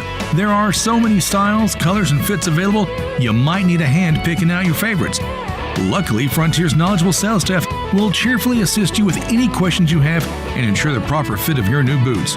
Frontier also has an amazing selection of jeans and shirts by Wrangler, Ariat, and Carhartt, as well as a fully stocked women's boutique department with thousands of tops and dresses at unbelievable prices. New arrivals often. Frontier Western Store, 5880 Gilman Road in Olive Branch, and on the web at frontierwesternstore.com. Family owned and operated since 1967. Hi, I'm Greg Gaston for Window Genie. Window Genie is a trusted name in window cleaning, but they do so much more. They can take care of your home or business. They clean interior and exterior windows with a streak-free guarantee. They clean gutters, do pressure washing and house washing. They can also clean and seal concrete, brick, and natural stone. Locally owned and operated, insured and bonded. Get your free estimate today and ask for the Sports 56 discount. Call 901-424-4100 and leave the dirty work to Window Genie. There's a new commissary in town in Collierville. Germantown Commissary is doubling. Yeah, they're still going to have the old Germantown commissary by the tracks, but now there's a huge new Germantown commissary in Collierville at Poplar and Houston Levee Road. It's huge, too. There's a drive-through. There's plenty of parking, no telephone pole to get in your way, a cool patio. It's right by the track, so the tradition continues. And this is a tradition that's been around forever. That commissary is famous for hickory-smoked, slow-cooked Memphis-style barbecue. They've got a private party room at the new one in Collierville. Self-catering still continues. Party packs for $5.95. Basically, the great ribs, the great pulled shoulder, the great deviled eggs. Everything is there in Collierville and Germantown now. So there is now a Germantown and Collierville style of barbecue. It's called Germantown Commissary. Finding the next job is a big job, and that part of what you do is a little tough right now. Because of that, Lowe's for Pros is here to help. Get $400 in leads on us with a free 1-year subscription from Home Advisor to connect to jobs that make sense for you. Sign up at lowesforpros.com/pro-loyalty to get started. Just one more reason why Lowe's is the new home for pros. Now let's get to work. Subscription and $400 lead credit subject to Home Advisor's approval and terms. Valid for new Home Advisor customers only. Lowe's loyalty required. More terms apply. Valid through 9/9 U.S. only. Tee it up at Edwin Watts Golf Shops and find your right fit. At Edwin Watts, they take customer service to a whole new level. Not only do they fit for clubs, they take pride in servicing customers throughout the entire store. They'll help you find the right shoes, bags, gloves, balls, apparel, and more. At Edwin Watts, you'll find name brand equipment at guaranteed lowest prices every day. So buy it, try it, they know you'll like it because Edwin Watts help you find the right equipment. Visit Edwin Watts Golf Shops and get custom fit today. Edwin Watts, home of the 90-day 100% satisfaction guarantee. Now, more of Sports Time on Sports 56 with Wolo and Stats. This hour of Sports Time is brought to you by Homer Skelton Hyundai. Here once again are Dave Woloshin and Brad Norsworthy.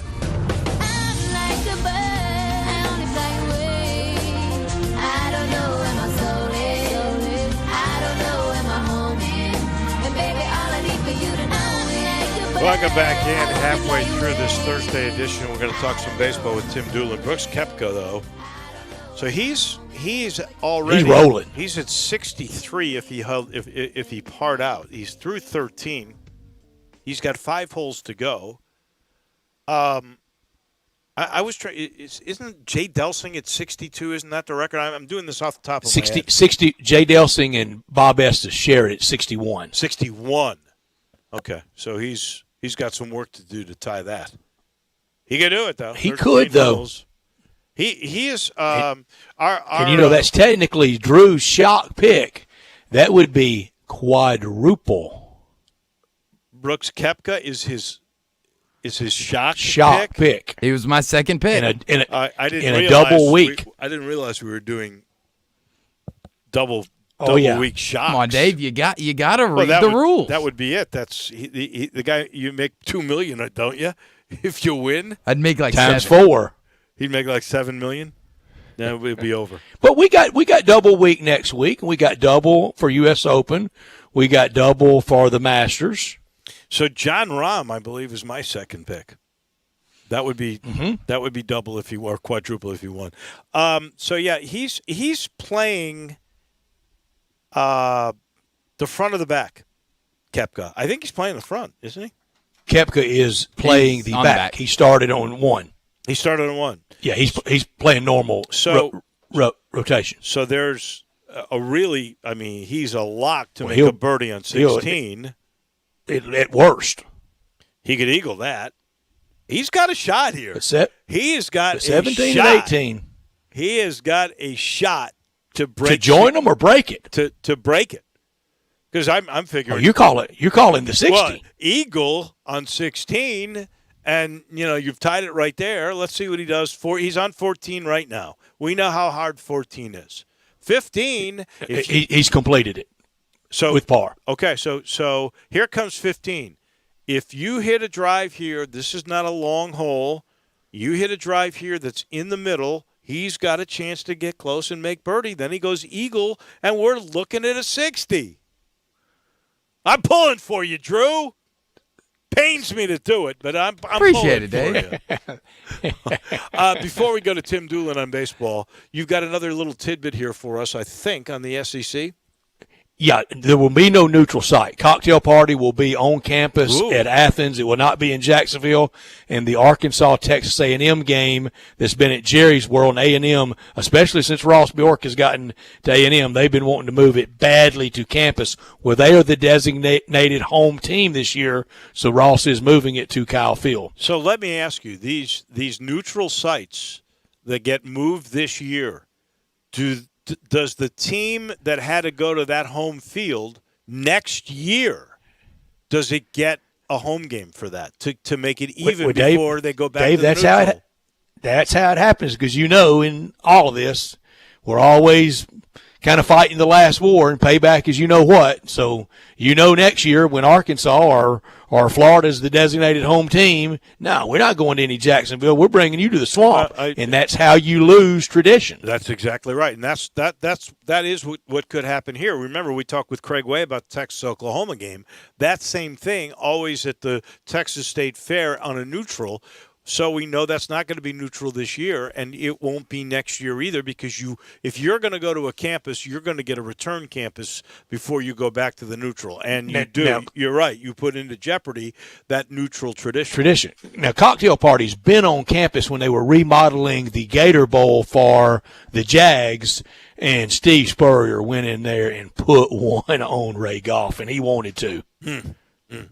He mauled him. It was intentional, too. Let's talk some baseball. Bad news again today. We saw now the Philadelphia Phillies have had a couple of players who have tested. They've canceled their series with the Blue Jays over the weekend. So they got a lot of ground to catch up. This thing, Tim, got off to a great start.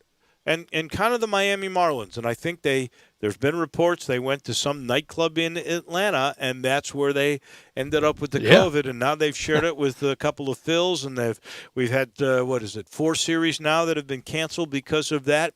This is the dangers of not having a bubble.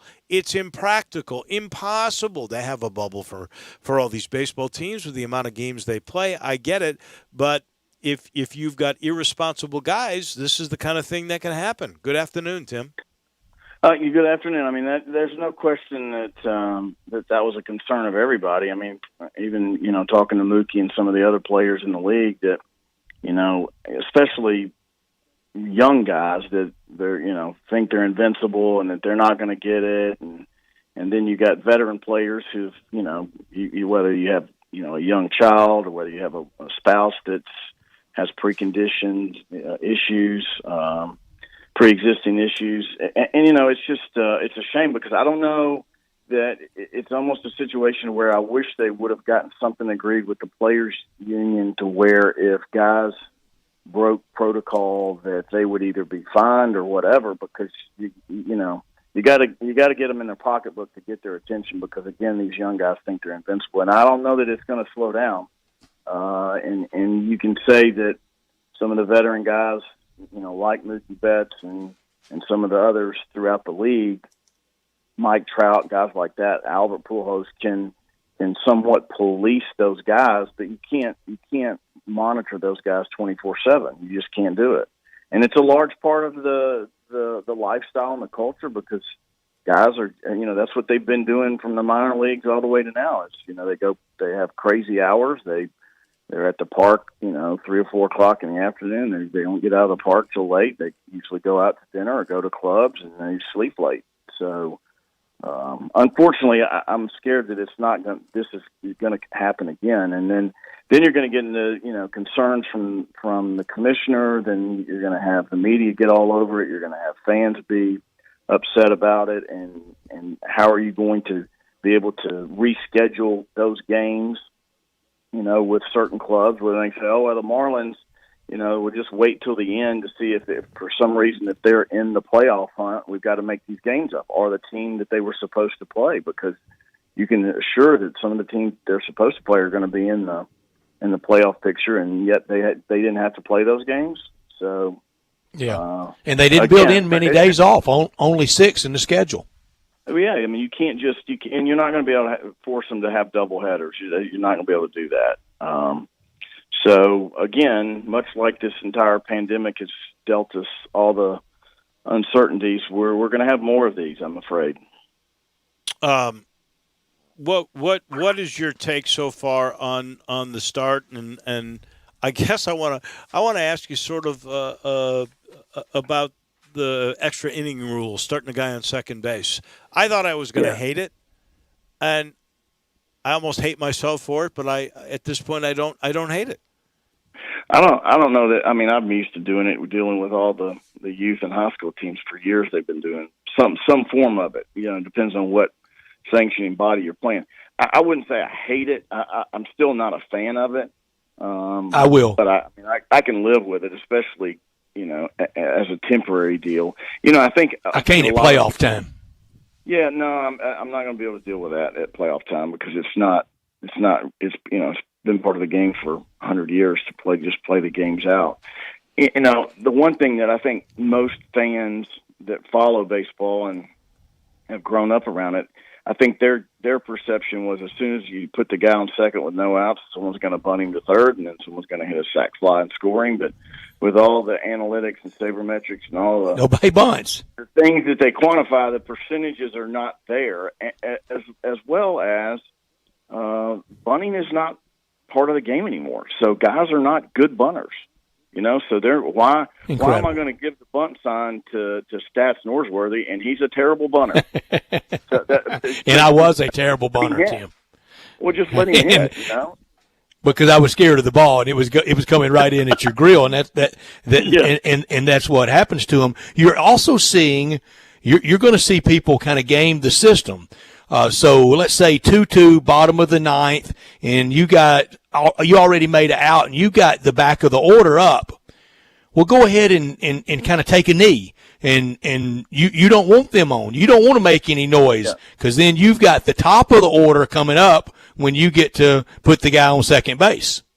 There's definitely going to be some strategy, like you said. There's no question. You're always looking to say, okay, do I pitch to this guy? Who's on deck? Who's in the hole? Do I want to just let him make the third out so we turn the batting order back over and get to our leadoff guy that can hopefully get on or drive a run in or whatever. So there's going to be strategy, no doubt. But and Mookie and them played in the game last night where you had that scenario. I think they played 2 extra innings, 2 or 3 extra. Yeah, they have, even with a man on second.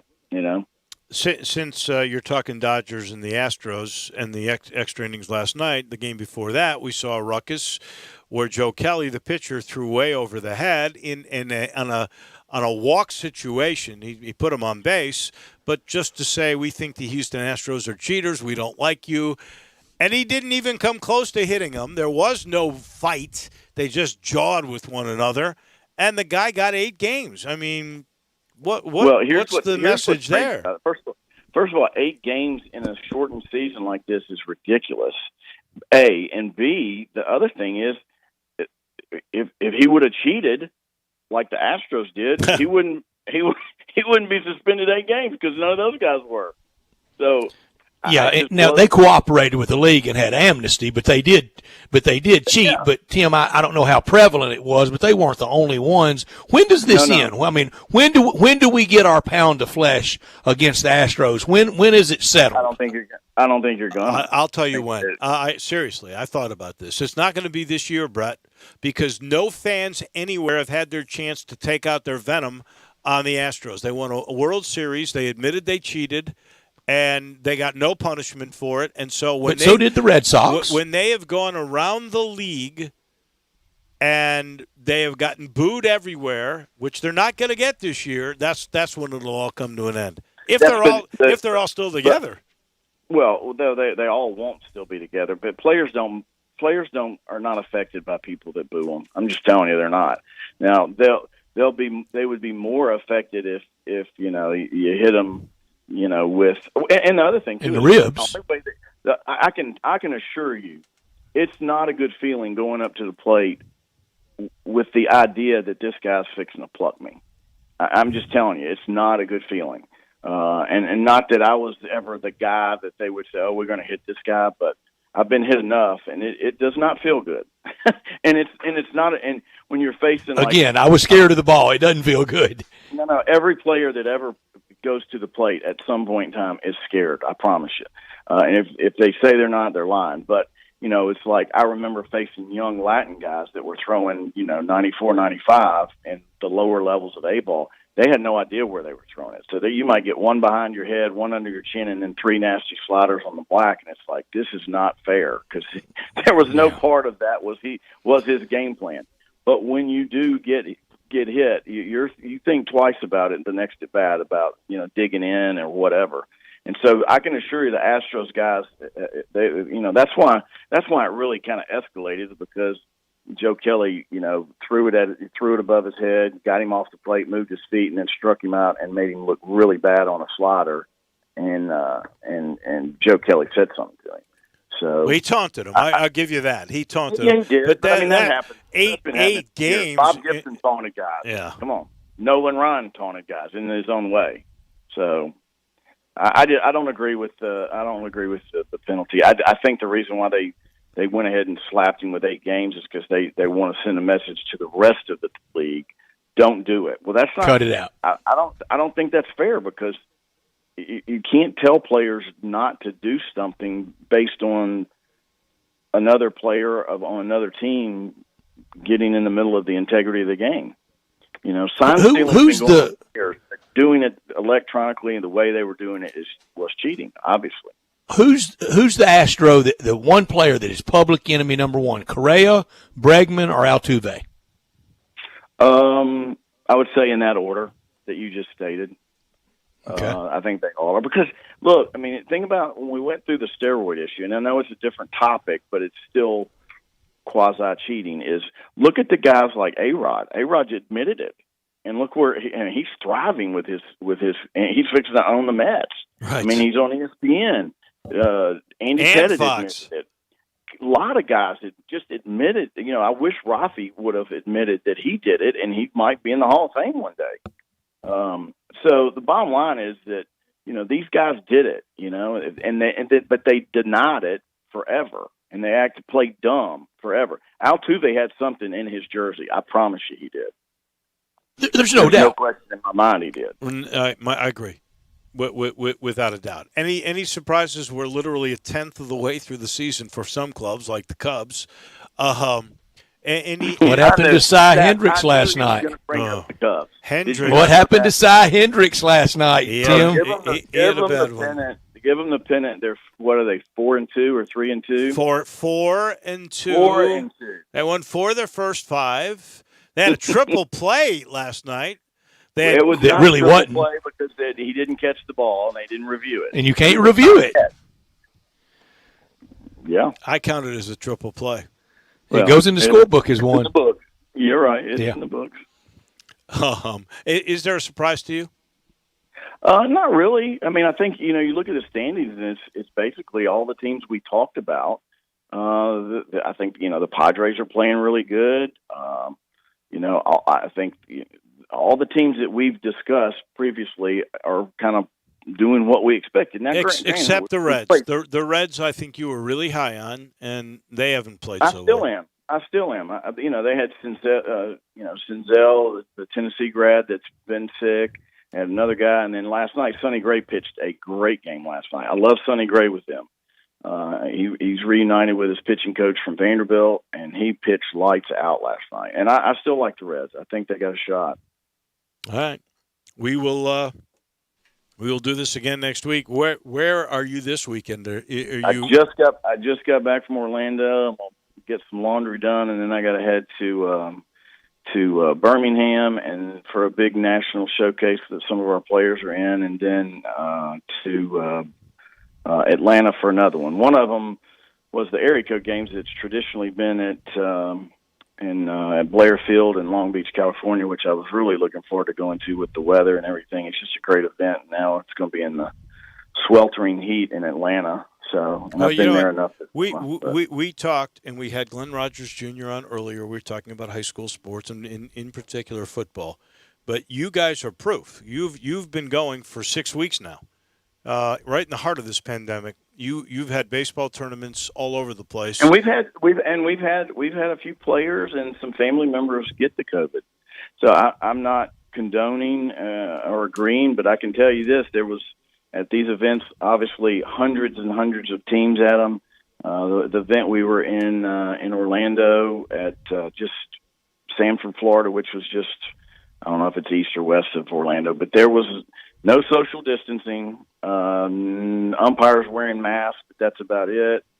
So, I'm not saying it was super safe, but I had to wear the mask in the airport and on the plane and all that stuff. But anyway, it's crazy. No doubt. Thank you, my friend. We appreciate it. Be safe. All right. Travels. Have a good weekend, guys. This portion of the show brought to you by Brian Elder, Roofing Solutions. Roofing is an essential emergency service. That's the truth, and a lot of times we don't realize it until we look up, we see damage inside the house, and now we know we got a problem. You need to be proactive. Go. Look up. Look around your house. Look up at your shingles. See if there's any maybe out of place from wind damage. They're very good at checking out any concerns you may have.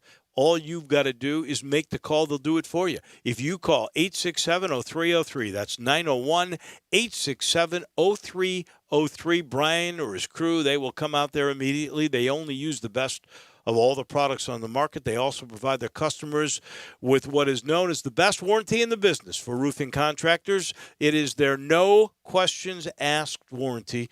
And I promise you, it sets them apart from all of the others. And so is the technology they use and the equipment. Heck, they're so good, they'll measure your roof from outer space. I know you know all about that by now. But if you have any questions, any issues, let them be your guides. Free consultation. All you got to do is call that number, 867-0303. You got a roofing issue? You call the solution people, 867-0303. That's Brian Elder, Roofing Solutions. Back with a wrap and a quick one at that of hour number 2 on this Thursday edition of Sports Time.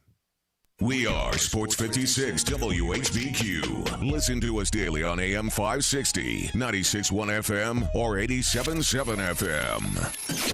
I'm here with the great Pat Donahue from the Rendezvous Restaurant Shipping Department. Thanks, Brett. We've been shipping our ribs all over the country now for decades from our USDA-inspected shipping kitchen in the Pinch District. We hand-cook our ribs in pits that Mr. Charlie built over charcoal, just like they do at the restaurant. So what comes in a rib box? We could do pork shoulder, we could do ribs, our sauce, seasoning, baked beans, coleslaw. We'll even throw in Pancho's cheese dip with our nacho boxes. We also put a bag of Rendezvous seasoned popcorn, heating instructions, some chef hats, some wet naps, and some other helpful tips from our kitchen. We ship our ribs overnight, exclusively FedEx. And we put them in nice packaging. We don't ever want to use styrofoam, so we use corrugated cardboard, actually 2 boxes that fit nice together. So the ribs get to you, your loved ones, or your clients in a safe, wholesome manner. Rendezvous ribs are perfect for out-of-town clients, customers, loved ones. We also ship ribs for any occasion. Where do we order these great ribs? You can go to www.hogsfly.com or give us a call at 1-888-464-7359. Charlie Burgos' Rendezvous Restaurant in the alley since 1948.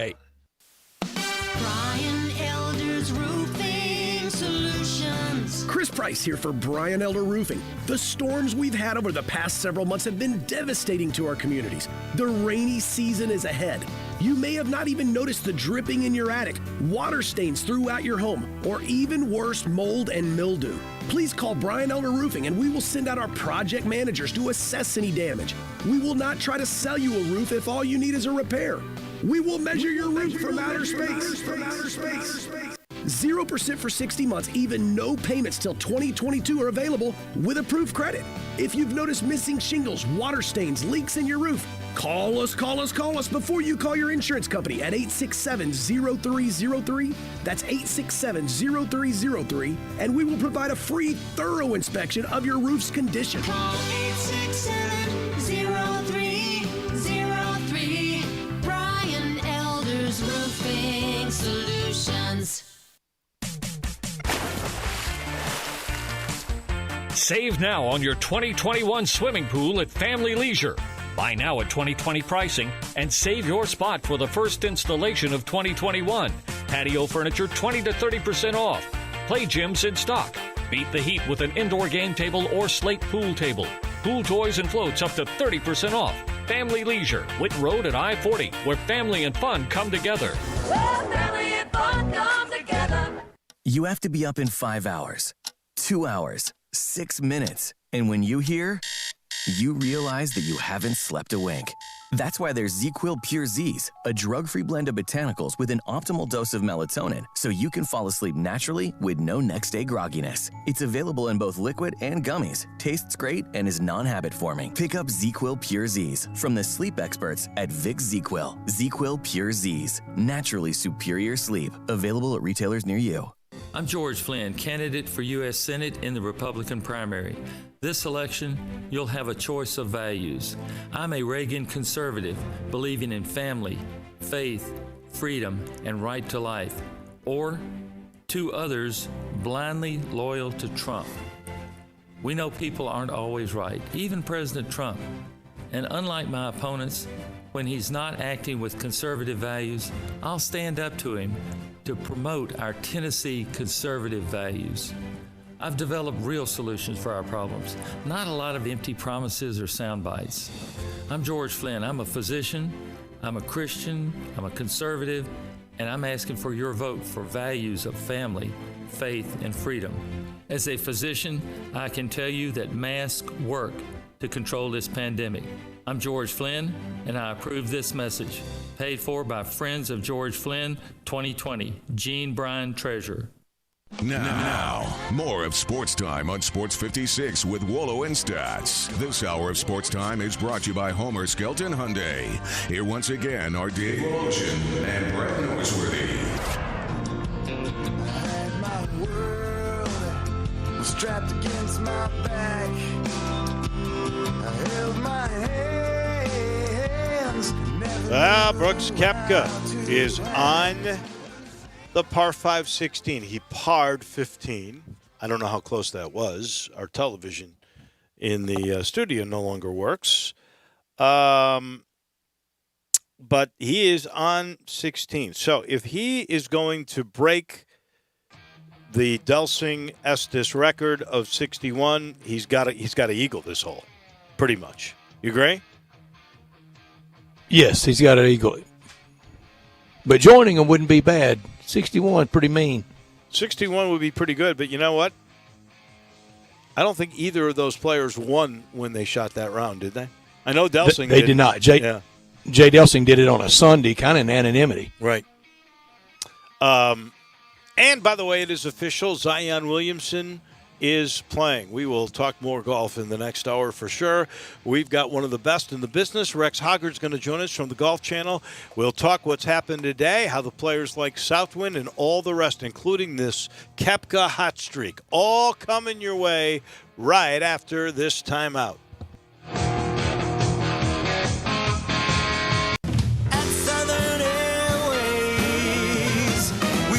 To make your day. For the last 7 years, Southern Airways has made your weekend trips to Destin quick and easy. Avoid the big airport hassles and long boarding lines using Southern's private terminal at Memphis International.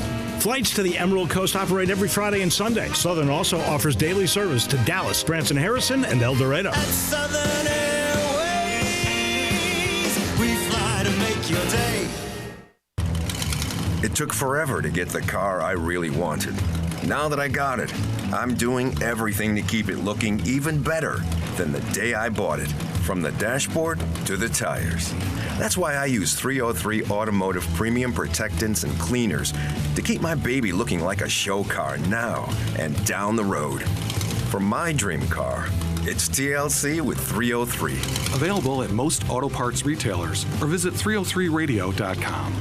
Tee it up at Edwin Watts Golf Shops and find your right fit. At Edwin Watts, they take customer service to a whole new level. Not only do they fit for clubs, they take pride in servicing customers throughout the entire store. They'll help you find the right shoes, bags, gloves, balls, apparel, and more. At Edwin Watts, you'll find name brand equipment at guaranteed lowest prices every day. So buy it, try it, they know you'll like it because Edwin Watts help you find the right equipment. Visit Edwin Watts Golf Shops and get custom fit today. Edwin Watts, home of the 90-day 100% satisfaction guarantee. You have to be up in 5 hours, 2 hours, 6 minutes. And when you hear, you realize that you haven't slept a wink. That's why there's ZzzQuil Pure Z's, a drug-free blend of botanicals with an optimal dose of melatonin so you can fall asleep naturally with no next-day grogginess. It's available in both liquid and gummies, tastes great, and is non-habit forming. Pick up ZzzQuil Pure Z's from the sleep experts at Vicks ZzzQuil. ZzzQuil Pure Z's, naturally superior sleep. Available at retailers near you. Hi folks, this is Dominic Hoon, General Manager here at Sunrise on the Pike. I want to invite you to the Sunrise Annual Tent Sale going on right now. Thinking about a new or used car or truck and not sure where to get the most for your money? Come to Sunrise on the Pike. More than 1,000 Buicks and GMCs to choose from. The majority priced at employee pricing. You heard right, employee pricing. That means you pay what we pay. Bad credit, bankruptcy, slow pay? That's okay. Here at Sunrise, we specialize in secondary financing. If you got a job, you're approved at Sunrise, the home of the guaranteed credit approval. See us online at sunriseonthepike.com. We are Sports 56 WHBQ Memphis, WIVG FM Tunica Memphis, and WPG FLP Memphis, Flynn Broadcasting Stations. Welcome back to Sports Time on Sports 56 with Wallo and Stats. This hour of Sports Time is brought to you by DeSoto Auto Sales. Here once again are Dave Woloshin and Brett Norsworthy. Final hour on this Thursday afternoon, and it will start with Rex Hoggard from the Golf Channel on Twitter at Rex Hoggard GC. Rex Hoggard from the Golf Channel. He's with us after I tell you about the title sponsor of this hour, and that's DeSoto Auto Sales at 5704 Goodman Road, 662-890-7184. Come on down to DeSoto County for that town and country experience at DeSoto Auto Sales, and check out their website, DeSotoAutoSales.com. Check out the cars and check out the happy, very pleased referrals at DeSotoAutoSales.com. All the cars test driven, checked out bumper to bumper, unlimited inventory, every make, every model. And if by chance they don't have it on the lot, they'll go out and find it for you in a timely fashion. No shortcuts taken at DeSoto Auto Sales. When you walk in, you're treated like family by kind, courteous employees, laid-back atmosphere, down-home environment, no high-pressure sales because they care about your time, and they want you to enjoy the ultimate car experience. They know we're living in a world today that time, it really matters. They want you to be very comfortable with find the car you want, test drive it, credit approved, paperwork completed, and you can do that in 45 minutes, less than an hour, in time to do it over your lunch hour or immediately after work, like right now at DeSoto Auto Sales at 5704 Goodman Road, 662-890-7184. Online at DeSotoAutoSales.com. Come on down to DeSoto County for that town and country experience with the great people at DeSoto Auto Sales. This has been a busy, busy day for sure. A lot of fronts breaking. We got SEC news. The SEC season for football hopefully will begin 3 weeks later than what they normally thought. The SEC news is games will begin on September the 26th. There will be 10 games, all conference games, no non-conference games. You'll play 6 from your division, 4 from the other division. The news came out from the University of Memphis and Dr. M. David Rudd today. The classes will begin just virtually for the first 30 days at least. That is the news. They will reassess after 30 days. Go to maybe some hybrid schedule by that point, but at least to start the school year, University of Memphis will begin totally virtually. The Philadelphia Phillies had 2 more positive tests. Actually, it's really 1 more. Yesterday we had the clubhouse attendant. Today it was another team official that was also found with positive case of COVID-19. So the Phillies now have had to cancel their series with the Blue Jays, who are playing right now in Washington, and there's some news there. Joe West got hit with the bat by the leadoff man on a swing and a miss. It came out of his hands, and he had to the senior on the backswing umpire. Yeah, the bat came flying out of his hands on the backswing. He missed the ball on a swing and a miss. Hit him in the head, bloodied him. He had to leave. They're going with 3 umpires there, we got the NBA starting for real tonight. Oh, and by the way, we got a lot of good golf going on at TPC Southwind. Some of these guys have ripped this course apart, including Brooks Koepka.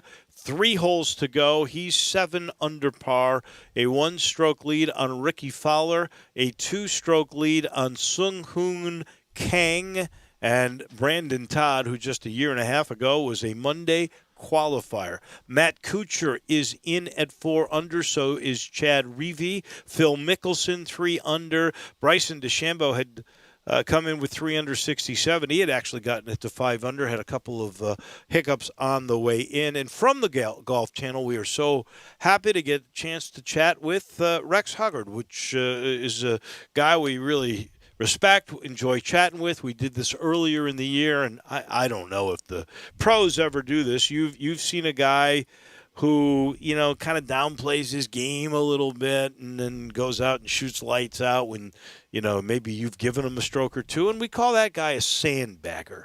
Brooks Koepka yesterday was talking like, I got this knee issue. I've already had stem cell. I guess I'm going to have to do that again. I may need surgery, but the tear isn't big enough. I can't run. My leg's killing me. And then now he has a shot. It's not a very good one. But 61 is the course record here set by Bob Estes and Jay Delsing. And if he were to eagle 16, which is what he's playing right now, he could be a part of history. Rex, do they ever sandbag you? Yeah, you're calling that a sandbag? I can see that. I mean, I've been pencil whipped on, the first tee quite a bit in my life. So I can sympathize with what's happening there. You know what? There was a glimmer of hope. And look, Brooks has been through a lot over the last year, really. I mean, this week really brings him full circle, right? It's his last victory on the PGA Tour was here in Memphis. Really, his last decent performance, if I'm being honest, on the PGA Tour was here in Memphis last year. And he's in a unique position where not only is he defending this week, but he's also defending next week at the PGA Championship, which was pushed back to later in the year. So I think all of those things have kind of coalesced to sort of give him a little bit more focus. And if we've learned anything from Brooks throughout the last few years, it's that he is very, very quick to turn things around when, in his mind, there's a significant reason to do so. And usually that's at a major championship. And I think with the PGA looming next week and his history on this golf course, I'm not going to say I saw it coming, but I'm not surprised by it. It's going to be an early day for everyone tomorrow with everybody going off at 7 o'clock in the morning to get ahead of the weather. After that, Rex, no meteorologists or epidemiologists am I, but it looks like it's going to be clear sailing after tomorrow. Could we get a little dicey late in the round tomorrow? How will these guys handle that early morning wake-up call? I mean, they do it week in and week out. This is a little bit different week with it being a limited field and no cut, but I was just teasing with one player kind of yesterday afternoon and asked him about his tee time, and he kind of looked at it and he goes, "I'm late," which meant he had like a 12:30 tee time and a 1 o'clock tee time before they changed it. And it's kind of that's more out of the ordinary for them than having to wake up early tomorrow morning. And I was talking with an official. I think it's a good move because I think the storms are supposed to come here pretty much throughout the day. So if you get players off between 7 and 9 a.m. tomorrow morning, you at least have all day to sort of work them around the storms. And even if you do have to stop, you can hopefully get them back out. So it's a good move on the tour's part. Tell me about Sung Hoon Kang. I mean, he's been an incredible performer over the last really year on the PGA Tour. And before the break, before the pandemic halted play on the PGA Tour, I would argue he was the best player on the PGA Tour at that point. Certainly his record, you could make an argument for that. And he's an amazing player in as much as he plays almost every single week. I mean, the way the modern professional does things is they're going to play 15, 20 events a year out of a 47-event schedule, but Kang would be just comfortable being out on tour every single week. His argument is he doesn't live in the United States, so if he's going to be over here, he might as well be playing golf and doing his job. And it's an amazing performance that he's been able to put together. Now, he didn't quite have that stuff that he had before the pandemic, after, when they restarted the schedule, and I think a lot of that has to do with he is one of those Ironman workhorses, and he kind of needed to play his way back into shape and play 6 or 7 events before he got here, but it's been an impressive performance for him this season. Rex, on a day where the golf course was gettable and a lot of people got it, most, if not, well, not all, but most of them did, Rory McIlroy did not. It does not look like he's playing very happy, contented golf. No, and he goes through these scenarios, and it's odd because I would have guessed that this probably would have been sort of a bounce-back week given the fact that his last start at the Memorial 2 weeks ago, he was unseated as world number 1, and that's usually the kind of thing that kind of motivates him, that sort of wakes him up and stirs him out of whatever seems to be bothering him.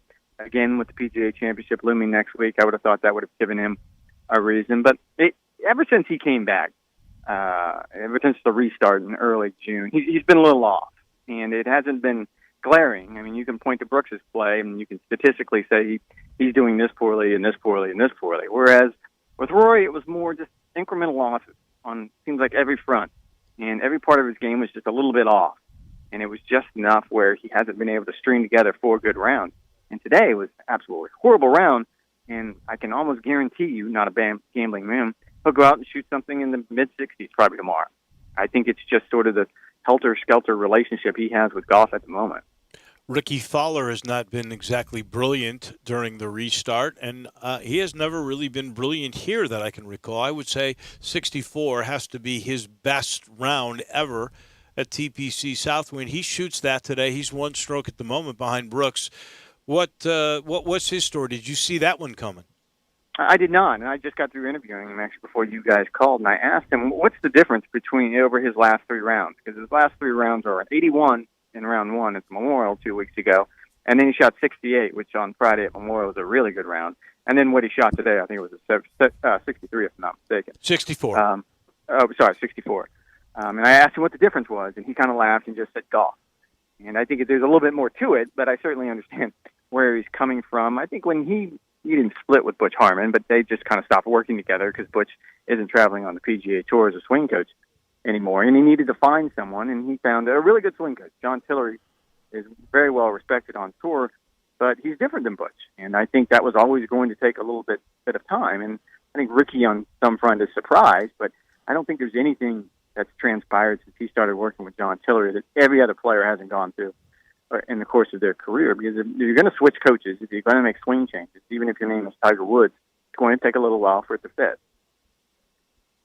Rex, who is a player that maybe this weekend or this week in Memphis, with all 4 rounds, they're really working more on next weekend at Harding Park at the PGA?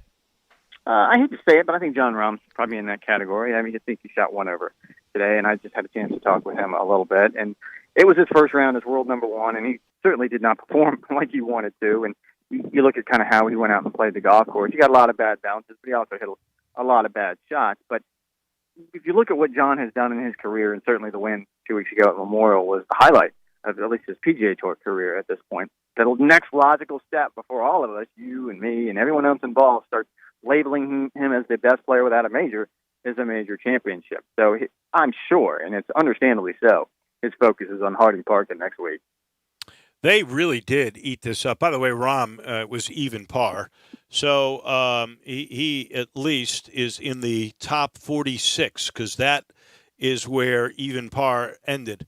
They absolutely tore it up. What were the players saying about this golf course, which normally is tough? Not everybody did. I understand at the top it is what it is, but that's a lot of people at even par, 46. It is. I'd be curious what Roy had to say about the golf course after his round, but I'm sure I think it has a lot to do with conditions. You would have thought, I mean, you guys were here, the wind was kind of whipping around. I'd never really seen it this time of year like that.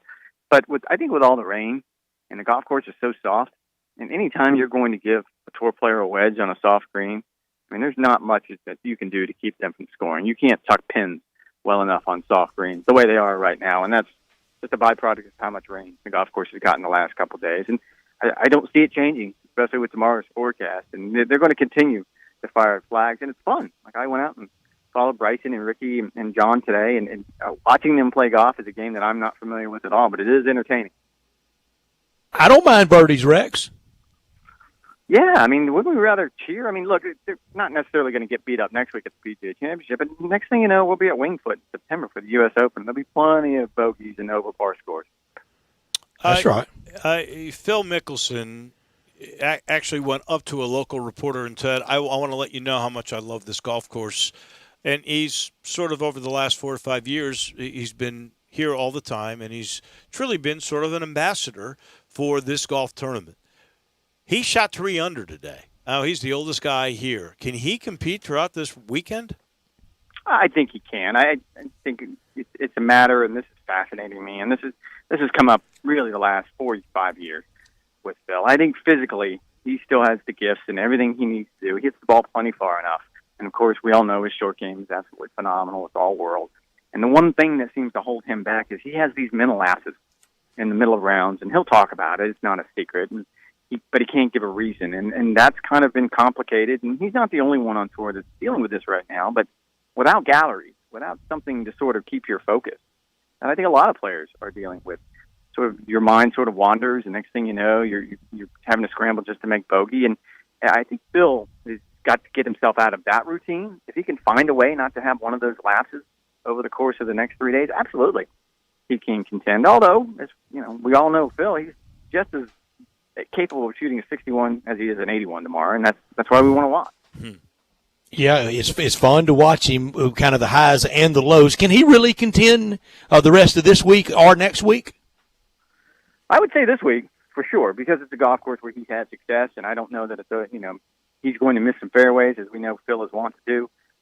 So when you put him in a situation where he can be creative, which he can on this golf course, yeah, I think he absolutely can contend. I'm not going to blink at age when it comes to that, simply because he's kind of defied age when it comes to what he's able to accomplish and physically what he's able to do. Next week, I'm not going out on that limb. I think next week we're going to have a real rough. It's going to be a real major championship, and I just don't see Phil at this stage in his career. He's going to miss too many fairways. How have the players, you mentioned no crowds and maybe loss of attention and focus because of that a little bit. How would they sort of surmise this attempt to play? And I tip my cap to them. I mean, they started off with some issues with a couple of players and a few caddies. And since then, we haven't had any kind of issues. Even they're going from city to city, different ways of travel, different hotels, and nobody's testing positive. And they've put on quite a show, even though there aren't fans. How would they say this year has been? Oh, I think any player is going to tell you it's an unmitigated success. And I would completely agree with that. And that's me trying to be objective as a journalist who covers the PGA Tour, looking at it even more so now through the lens of what happened this week with Major League Baseball and the Marlins. I guess you can call it an outbreak. I don't know what they're actually calling it. And the fact that the tour has largely sidestepped that. I think we're on our third or maybe fourth week without a positive test. Now, there have been some outliers. I know Grayson Murray tested positive last week, but that was an at-home test. I mean, we kind of focus on what they call the in-market test when they get to the tournament site.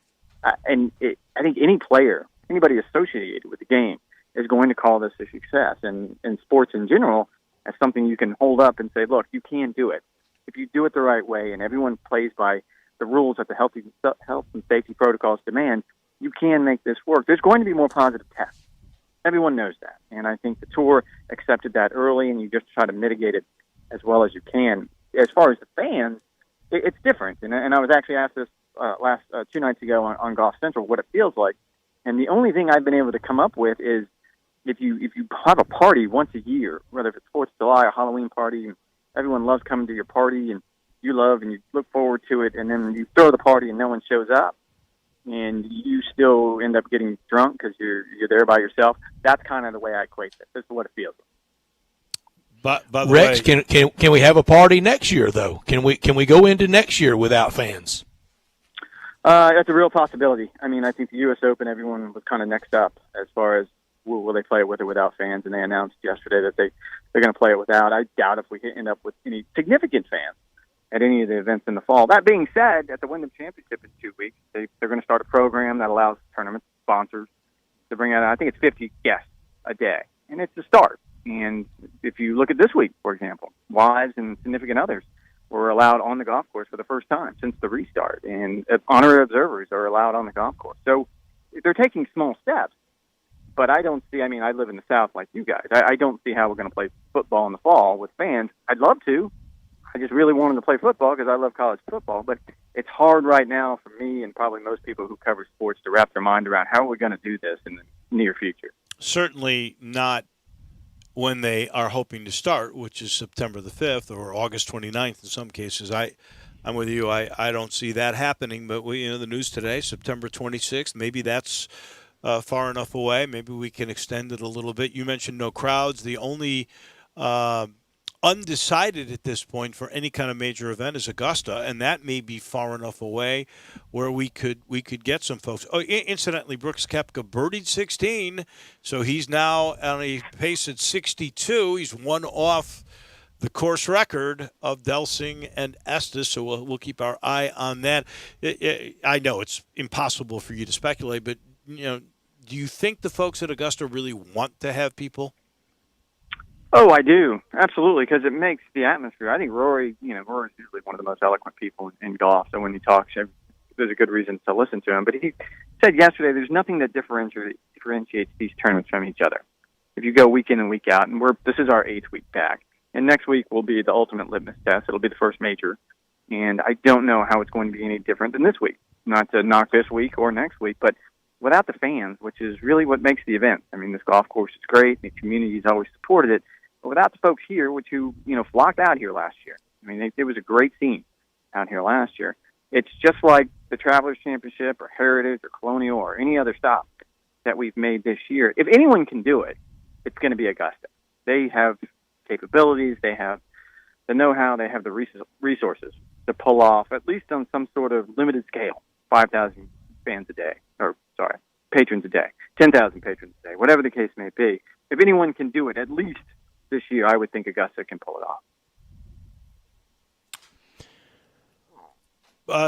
I got to ask you a little bit about what has become the story is Bryson DeChambeau, and he was at 5 under today, and then he doubled 12, which is can be a difficult hole.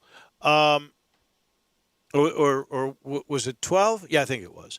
Anyway, is he going to win a major this year? No, I don't think so, because I look at the majors. I guess Augusta in my mind, would be the most likely scenario. He doubled 7, which was his 16th hole. 7, yeah, that's right. Yeah. No, because I just don't see, and I guess I was working on the story today, which is why I was following him. I kind of contended to this early in this experiment of his, and look, I salute everything he's doing. Like, he's trying to be 1% better every day, and I would argue that we should all try to do that in whatever chosen field profession that we've decided to follow. However, in this particular case, I think you're starting to see an outline of what's going to happen. If you put him on a golf course where he can go out and just swing hard and there's no real consequences, that yes, he can do special things with a wedge in his hand because he's hitting at just unbelievable distances. At Memorial, I think we saw what happens if you put him on a golf course that is penal, that is going to bite back, and he misses the cut by a lot. He wasn't even close. And I think he's going to run into the same thing next week at Harding Park. And he's absolutely going to run into that at Wingfoot. As we all remember how difficult and demanding that golf course can be. Just ask Phil. But that said, I think Augusta would probably be the one, if I'm going to nod in that direction, that he would have the best possible opportunity to, simply because there is room off the tee, and he can try to experiment and play aggressive. But I still want to see. I want to see him do it on a golf course where he has to control his ball a little bit more. Last thing for Rex Hoggard with the Golf Channel, and that's Tiger next week. We wish we had him here this week. It's not as disappointing because no fans could see him as it would have been. But do you think, based on when you saw him last at the Memorial, that Tiger Woods, health-wise, mentally, maybe even too, is he ready to try to get number 16? I don't think so. No, I mean, he clearly didn't look sharp competitively. And look, he's still, I would argue, the best player, long iron player in the game. That hasn't changed over the eons, it feels like. But it's all the other things. It's the wild tee shots, and the short game's just not as sharp, and that's just a byproduct. He hadn't played in 5 months. And but he still hasn't played in 5 months, so that's not necessarily going to change back home in South Florida. Not doing it with a scorecard in your hand on a difficult golf course. And then what happened on Thursday at the Memorial? I mean, I think that should be a wake-up call for everyone when it comes to Tiger Woods, that there's going to be good days and there's going to be bad days where there's not going to be a rhyme or reason to it. It's not because he slipped in the shower or tried to pick his kids up or whatever it may be, because he woke up on the wrong side of the bed and he can't do the things he needs to do to contend. And when you hear him say that he has more days like that than he has normal days, that leads to nothing but alarm bells. Yeah, I agree. And I personally, and I don't know your way around this, but I think you got to compete a little bit more to be as sharp as you need to be. I think so, but then this is a question of reps. I mean, I danced around the question at Memorial with him, where do you feel like you need more reps? And he said, tournament reps or regular reps? Playing the game that we normally play. And I said, tournament reps. And he goes, no, I'm fine.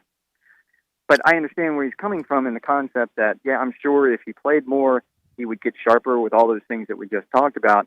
However, there's no guarantee it wouldn't take another toll on his body. And I think as long as he's healthy, it's his best opportunity to get major number 16.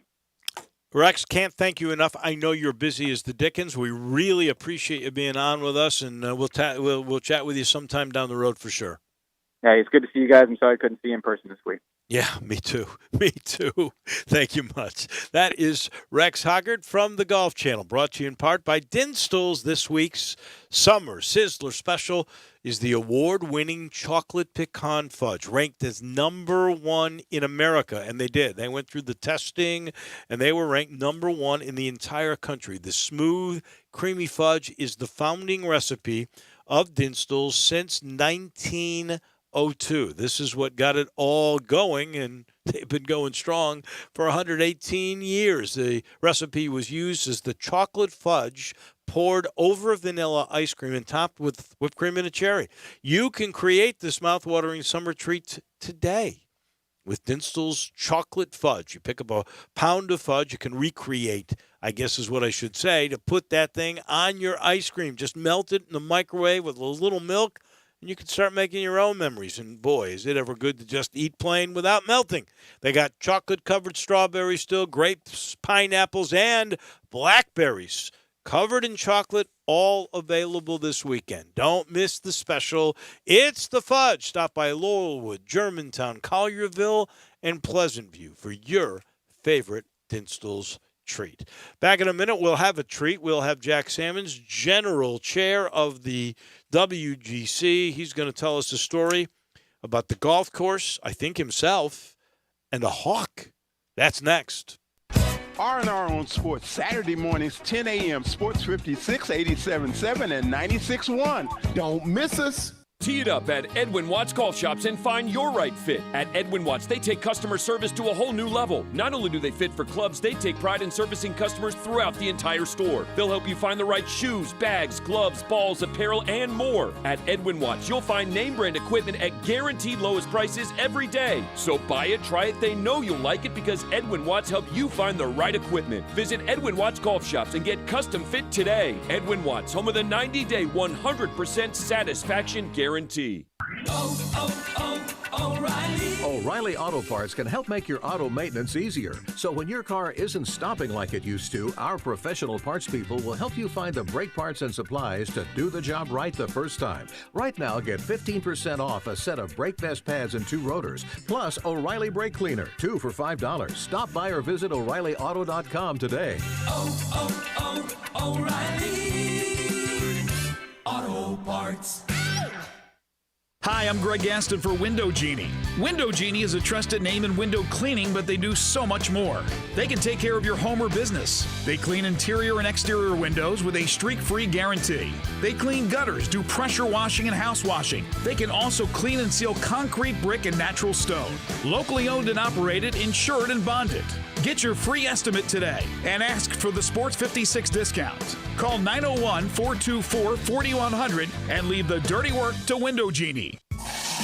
This is the sound of a blizzard treat at DQ, but it also sounds like a weekend bike ride, a post-game celebration, and a sunset on the dock.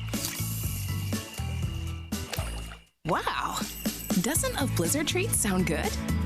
Stop by DQ and grab one today, like new Oreo fudge brownie. Thanks for being the sweetest fans in the world. DQ, happy tastes good. Save now on your 2021 swimming pool at Family Leisure. Buy now at 2020 pricing and save your spot for the first installation of 2021. Patio furniture 20 to 30% off. Play gyms in stock. Beat the heat with an indoor game table or slate pool table.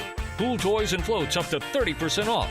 Family Leisure, Whit Road at I-40, where family and fun come together. Family and fun come together. Welcome back to Sports Time on Sports 56 with Wallo and Stats. This hour of Sports Time is brought to you by DeSoto Auto Sales. Here once again are Dave Woloshin and Brett Norsworthy. Halfway through our final hour on the NBA opening or reopening day. Of course, the opening round of the FESJC, the WGC, and I'm still waiting to see what Brooks Koepka will do on 17. He is 8 under through 16. He needs a birdie on 17 or 18 to tie the course record. We soon will be joined by the WGC General Chair. That would be Jack Sammons. He's coming your way in a minute. He will be coming our way from the golf course at TPC Southwind. Look, the all-new 2020 Silverados, they're in Olive Branch. They are at All-Star Chevrolet, where all the Chevys are, Blazers, Equinox, Impalas, Camaros, and the all-new 2021 Tahoe. That's right, the 2021's starting to come in, row after row after row at All-Star, and they have delivered for Chevy's huge open road sale, up to 15% off, thousands in cash back for you. Check out the certified pre-owned Chevys. If you want a specific pre-owned car or truck, tell them what you want. They'll find it for you, and they'll get it to All-Star, and they'll get it there fast. Best financing for everybody, no matter what Chevy you're looking for. They've got it at All-Star Chevy in Olive Branch, where they're making sure everything's safe while you'll get the best deal, have fun, and do it in record time. That's job number one at All-Star. You can't beat All-Star. Remember, it's not South Haven, not the Pike, not Collierville, or Mount Moriah. It's got to be Olive Branch. See them all online at allstarautogroup.com and find new roads to All-Star Chevy on Kraft Goodman Road in Olive Branch. Brooks Koepka still on 17, I believe, and he is 8 under par. Remember, 9 under par is the course record. So we'll keep our eye on that. So there's lots of stories. Koepka today, apparently a heck of an eagle on 16 by Bryson DeChambeau, but according to our general chair, Jack Sammons, there may have been a story. Forget the Eagles. There may have been a hawk that was more interesting. Jack, how are you? Doing great, Wolo. My whole life's a story, and last night we were kind of winding up about 8:30, and a couple of young guys that work here were saying goodbye, and about that time my phone rang, and it was the CBS folks asking for some assistance. And but before that, I had gone and parked my golf cart up at the barn, and when I came down, there was a hawk.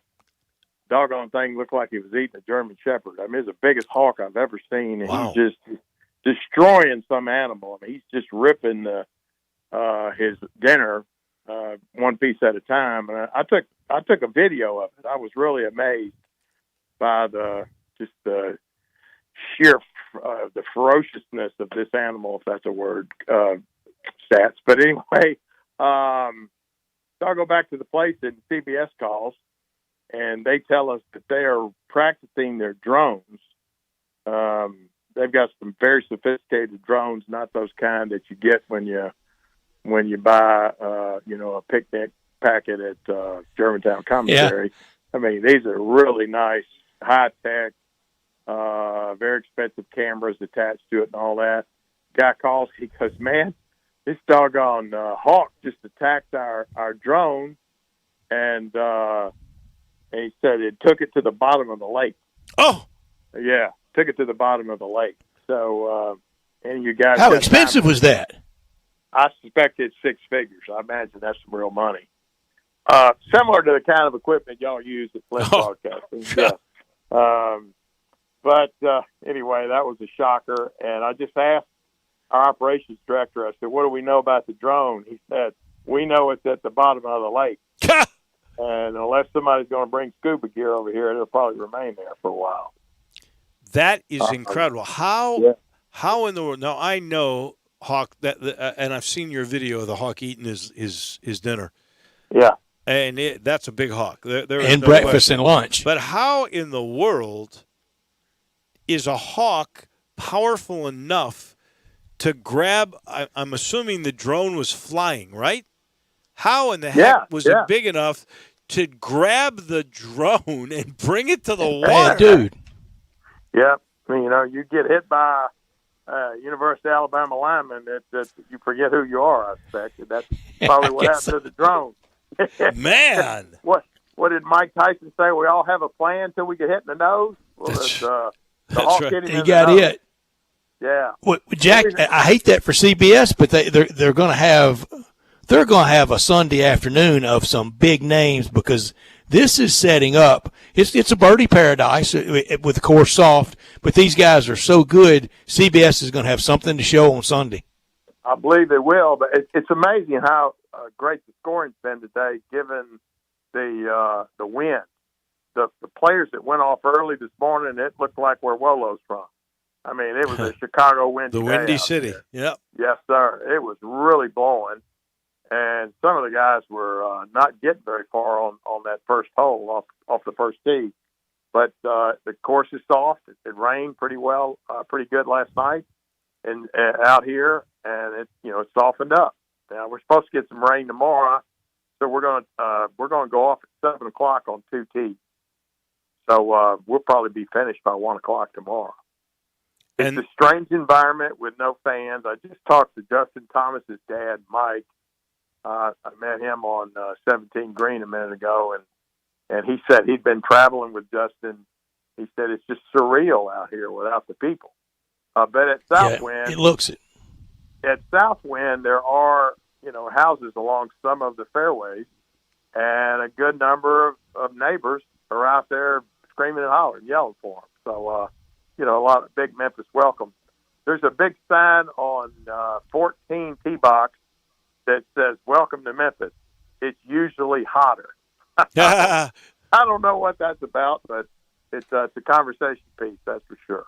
Wow. But they've done a pretty good job today. There's 46 guys that are even par or better, so that's more than half the field. And Brooks Koepka is on fire. Did he par 17? I think he did. Yeah, I think he did. He almost birdied from about, I think it looked about 20 to 25 feet, and it went right in and hit off the pole. You know and what? Bounced out. When Jack and I are playing, or at least during the pandemic, if you're putting and you hit the flag, it's good. Why aren't we giving him that, Jack? Come on. It's good. It's Corona good is what we call it. Yeah. All right. Absolutely. Last thing, we got to let you go. So tomorrow they're teeing off everybody at 7 in the morning. Will that be live, or are they going to wait and delay and play that later on the Golf Channel? Do you know? I really honestly don't know, Dave. I honestly don't know. Okay. I'd be telling you if I gave you an answer to that question. But it's been a lot of fun. I followed Brooks most of the day, and it was pretty exciting. He was burning it up, and it's just going to be a great 3 more days of golf. Another great tradition in Memphis continues. I hate it that we don't have all our fans, but I just ask everybody next year, let's double down and come out in a big way and bring your wallets, because we got to make up for what we didn't raise this year. No doubt about it. We certainly miss it. Go watch 18. If he birdies, he'll tie the course record. Brooks Koepka will. Yes, sir. Jay Delsing and Bob Estes. Thank you for sharing that story with us. And I guess Seller Shy is going to come out of his pocket, because he's a Memphian, that the CBS drone is down in the lake. What a story. Dave, that's walking around money for selling. There you go. That's it. Exactly. That's yes, it. Sir.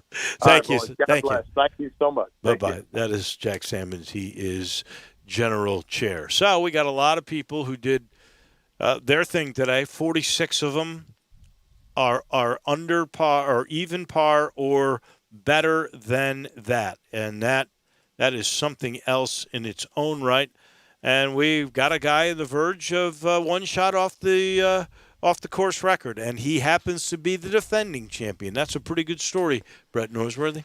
Real good story, and surprised with Rory McIlroy and kind of the grumble since the restart that he continues to have. It just doesn't feel like he's going to do very much. He's only currently beating 3 people on the golf course, Rory McIlroy, but the story is Brooks Koepka, and if he birdies 18, it is some story. It is. The guy that's in second, Ricky Fowler, or tied for second place with Brandon Todd, I think Ricky Fowler would be a great champion because he's sort of the He would people's be. champion. The whatever it is about Ricky, people love. He's the king of endorsements. In a year without the people, he would be the people's champion. He is that, and he likes this tournament. He always has, and supported it before WGC, and now it's easy for him. And this might be the impetus for him to really catch fire and close strong with the rat-a-tat-tat of either down the stretch in the playoffs and the Tour Championship, or the majors, or the Masters in November. Ricky, he doesn't have a major to his name. This would be as prestigious a tournament as he's won, and it would give momentum for the remaining Won the Players. majors that are here. He won the Players, which is, some people think that is the fifth major. Some people put it below the WGC. I think the field's a little bit stronger with the WGC, so it would probably be it's close. It may be the most prestigious Tour Championship. When they get down to just the 30 guys, where's it rank at East Lake? The playoffs. Yeah, that's a good question. The finals. You don't even think about it. If you win that, you win a lot of money. So that's pretty important. No one who makes that tournament and that feels misses so it. elite. Yeah. Well, it's because you've had to earn your way there. So you're right. If we put the playoffs in there, those are more prestigious in the long run. But this is a big one. This is it. Brandon Todd's a good story. We didn't touch with Rex Huggard on that, but here's a guy who was a Monday qualifier a year and a half ago. That's golf, isn't it? You can really turn it around, and by the same token, you can be up there really big, soaring with that big hawk and drowning cameras, and then you lose it. Then other guys to look at here are Kang, who's at 5 under, and as Rex told us, he was before the pandemic. He was a really consistent player who played every week. And then this group at 4 under. How about Justin Thomas, who's looking for that big win since the restart? I think he's in good shape. I do too. How about Matt Kuchar? Wouldn't that be something? The old veteran who's always hanging around. I don't expect him to win it, but he'll make top 10 money. You know he's going to cash a big check. Just fill those retirement coffers full. Kind of the new Steve Stricker. Yeah. Max Homa is a name that everybody's talking about. He's 4 under. He's poised. Chad Reavie is a guy who's poised. I think it's a great story. Phil Mickelson and Sergio Garcia are amongst those groups with DeChambeau that are 3 under. Yeah, DeChambeau birdied his last hole to get to 3 under after the double on his 16th. We talked about number 7, but he birdied 9. That's a tough hole to birdie. And I don't know who was in the course analysis this week, and I think maybe it was a couple people, but Dave, I'm with them. I think the front is tougher than the back at TPC Southwind. That was Doug Barron. It was Doug. You're right. Yeah.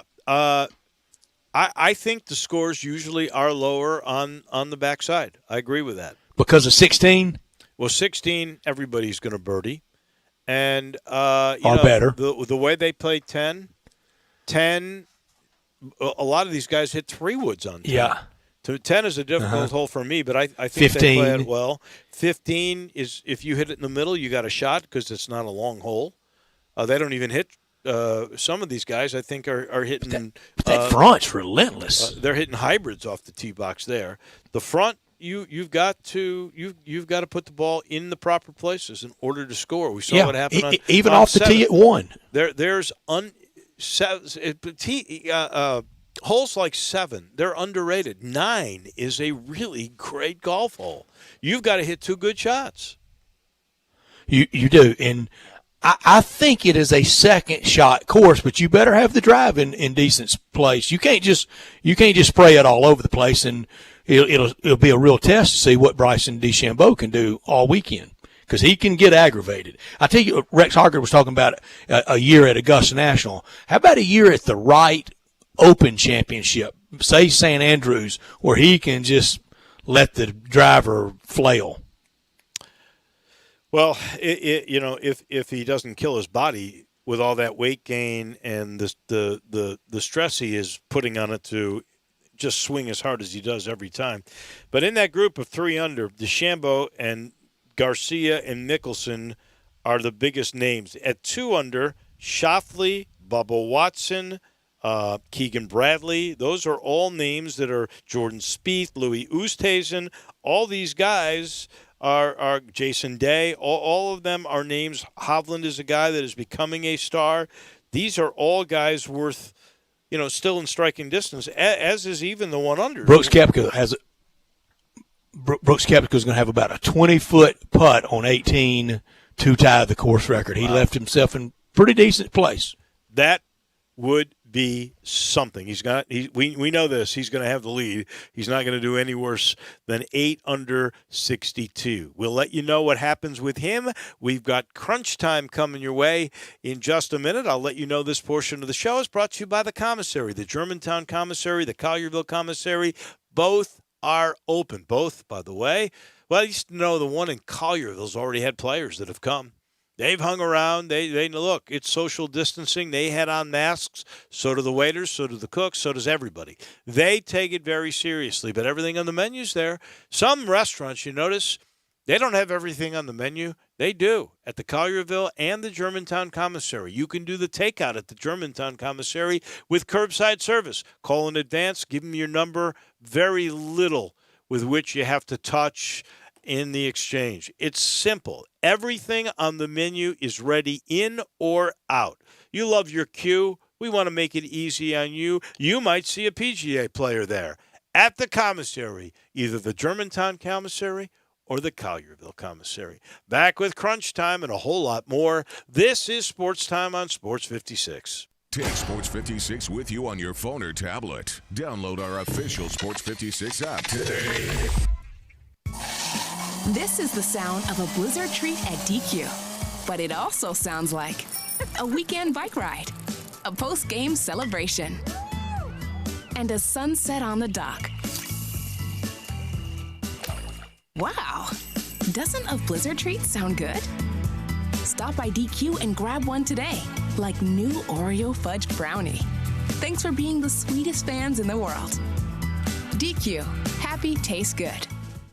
Do you know you might be overpaying for your Medicare supplement plan? Do you get lost in an alphabet maze of plans like A, B, C, D, and G, F? Would you like help getting out of the maze and finding the very best plan for you? We are experienced Medigap agents at Health IQ, and we are on a mission to give people like you fair and square Medigap rates. Health IQ is the only insurance agency that rewards seniors proactively working on their health, like eating right and exercising. You don't have to be an athlete to save money. We reward healthy lifestyles of all kinds. Do you take your vitamins and supplements? Do you stay active and in the know about things that impact your health? If so, you could save money with Health IQ. Let us help you take care of your Medicare supplement needs. To see if you qualify for exclusive savings on Medicare supplement insurance, go to healthiq.com/Medigap. To start saving, go to healthiq.com/Medigap. That's HEALTHIQ.com/MEDIGAP. Health IQ is an agency offering plans from different insurance carriers. No government or Medicare affiliation. Coverage and special rates not available in all counties or cases. It's July, and you know what that means, Memphis. It's time for our anniversary tent sale going on now at Sunrise. And just in time, too, because GM just announced employee pricing for everyone on almost all new Buicks and GMCs. Rebates as big as $7,000. Discounts up to $10,000. Over 500 used cars and trucks in stock with a great selection of late model GM certified vehicles. And we specialize in cars under $10,000. Bad credit, slow pay, bankruptcy, it's okay at Sunrise. No clowns, no gimmicks here, just big savings. Look for the huge tent on Highway 64 in Bartlett, across from the Wolf Chase Mall. Call, click, or come in. We make it fun to buy a car. You have to be up in 5 hours, 2 hours, 6 minutes. And when you hear, you realize that you haven't slept a wink. That's why there's ZzzQuil Pure Z's, a drug-free blend of botanicals with an optimal dose of melatonin, so you can fall asleep naturally with no next-day grogginess. It's available in both liquid and gummies, tastes great, and is non-habit forming. Pick up ZzzQuil Pure Z's from the sleep experts at Vicks ZzzQuil. ZzzQuil Pure Z's, naturally superior sleep. Available at retailers near you. Welcome back to Sports Time on Sports 56 with Waldo and Stats. This hour of Sports Time is brought to you by DeSoto Auto Sales. Here once again are Dave Wolosian and Brad Norsworthy. Brooks Koepka gave it a run. He wanted Dulcing. He wanted Bob Estes. And his 21-footer hit the high side right by the lip. I don't know if it got the lip. It just missed. So he will shoot a 62 today and have a two-stroke lead, on the two that are following. That's Ricky Fowler and Brandon Todd. $7.5 million for Drew. Woo! Oh, my goodness. Going to be a What good a week. payday. Going to be a good week. It's over. If he wins that, why do we even bother making picks after that? Next week's double. Yeah, You pick the winner next week? You got to get the double. You got to hit the Well, second you got guy. 2 picks next week. Make that second guy matter. There you go. This portion of the show brought to you by Homer Skelton Hyundai and the good folks at Genesis of Olive Branch. So proud to have a G car. I got the G70. The G SUV is coming in September. By the way, the 2021 models have already started to arrive. Both Hyundai and Genesis, they all have this new deal. 3-year, 36,000-mile maintenance package. That comes on all the new cars, and you always get the lifetime limited powertrain warranty on every new Hyundai and every new Genesis. And Auto Trader named Hyundai as the best non-luxury certified pre-owned program. Powertrain warranty on those Hyundai certified pre-owned vehicles can go as high as 100,000 miles. And we talk safety. Hyundai tied for the most number of top safety pick vehicles in 2020. You've got that product with that service that you get at Homer Skelton Hyundai and Genesis of Olive Branch. You've got to go see it to understand why I say it's the standard for the way car business should be done. And it's easy to get there. You get on Lamar, you tool on down into Mississippi. The very first exit there is Craft Road. We're talking 12 minutes away. Turn left and go see all my guys, Chris True and the gang, at Homer Skelton Hyundai and Genesis of Olive Branch. It is time for Crunch Time.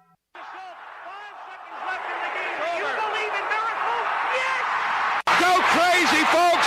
Go crazy! This is for all the biggest crunch time. You are looking live. Seen anything like that? Take questions again for the student athletes at this time, please.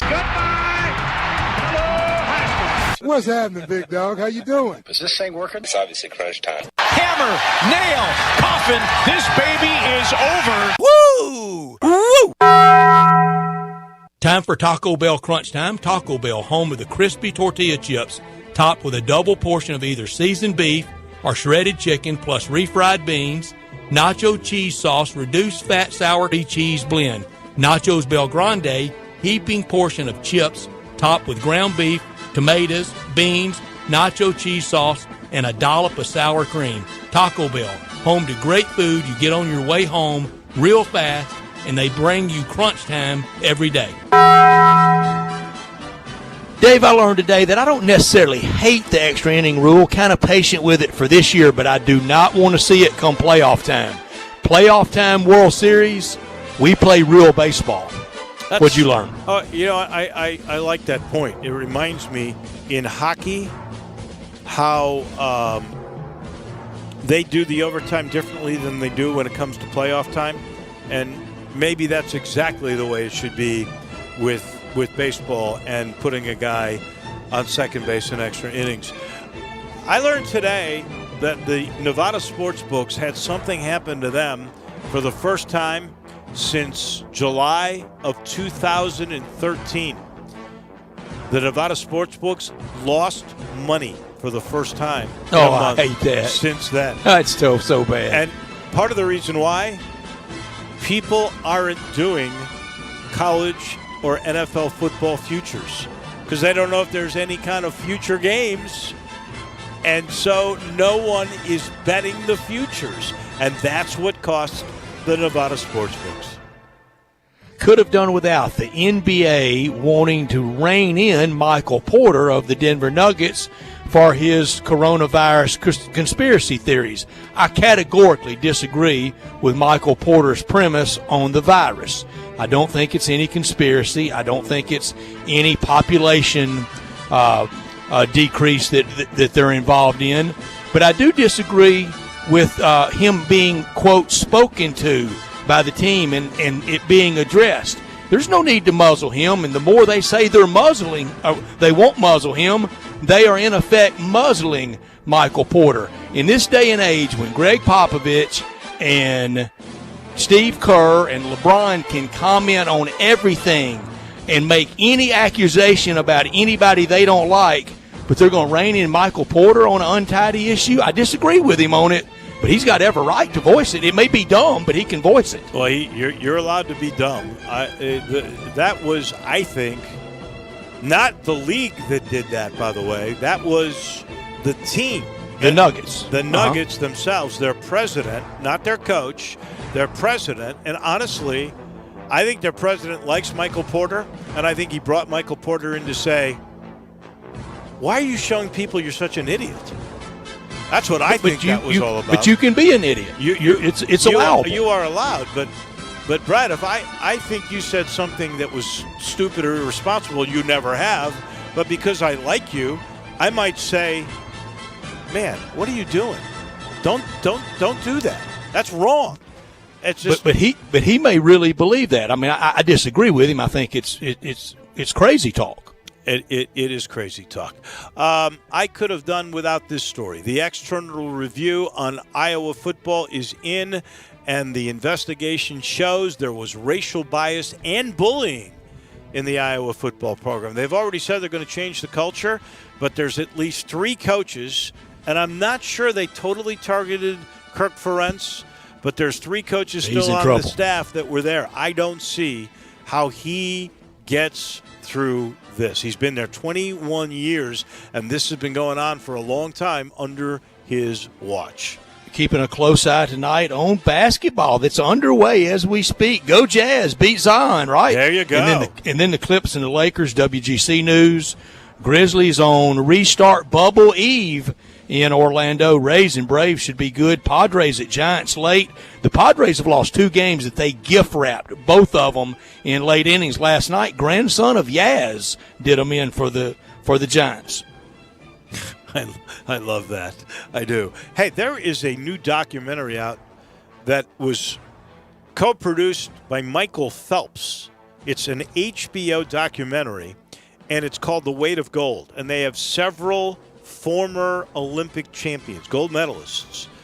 And according to Michael Phelps, 80% of Olympic champions post-Olympics, post-career, suffer from bouts with depression, with mental health. And he himself had suicidal thoughts. And they have people like Sasha Cohen on there. I'm trying to remember the young lady who used to wear the shade. She was a sprinter, a hurdler, actually, and then went and did bobsledding. She's on there. It is really worth your while if you have the HBO to go and watch that. And Michael Phelps did a really, really good job with it. We want to thank Glenn Rogers Jr. a long time ago talking about what he thinks might happen with the high school football season. Keith Smith, who's now he's in front of the TV in Orlando. Tim Doolin on baseball, Rex Hoggard, and Jack Sammons. Tomorrow the hits continue. Bruce Marshall, Jim Gallagher from the Golf Channel, Jason Munz, who's covering the tournament at TPC for the Commercial Appeal, and Andy Schiffman. We'll see you then. Have a great night, everybody. You have to be up in 5 hours, 2 hours, 6 minutes. And when you hear, you realize that you haven't slept a wink. That's why there's ZzzQuil Pure Z's, a drug-free blend of botanicals with an optimal dose of melatonin so you can fall asleep naturally with no next-day grogginess. It's available in both liquid and gummies, tastes great, and is non-habit forming. Pick up ZzzQuil Pure Z's from the sleep experts at Vicks ZzzQuil. ZzzQuil Pure Z's, naturally superior sleep. Available at retailers near you. Tee it up at Edwin Watts Golf Shops and find your right fit. At Edwin Watts, they take customer service to a whole new level. Not only do they fit for clubs, they take pride in servicing customers throughout the entire store. They'll help you find the right shoes, bags,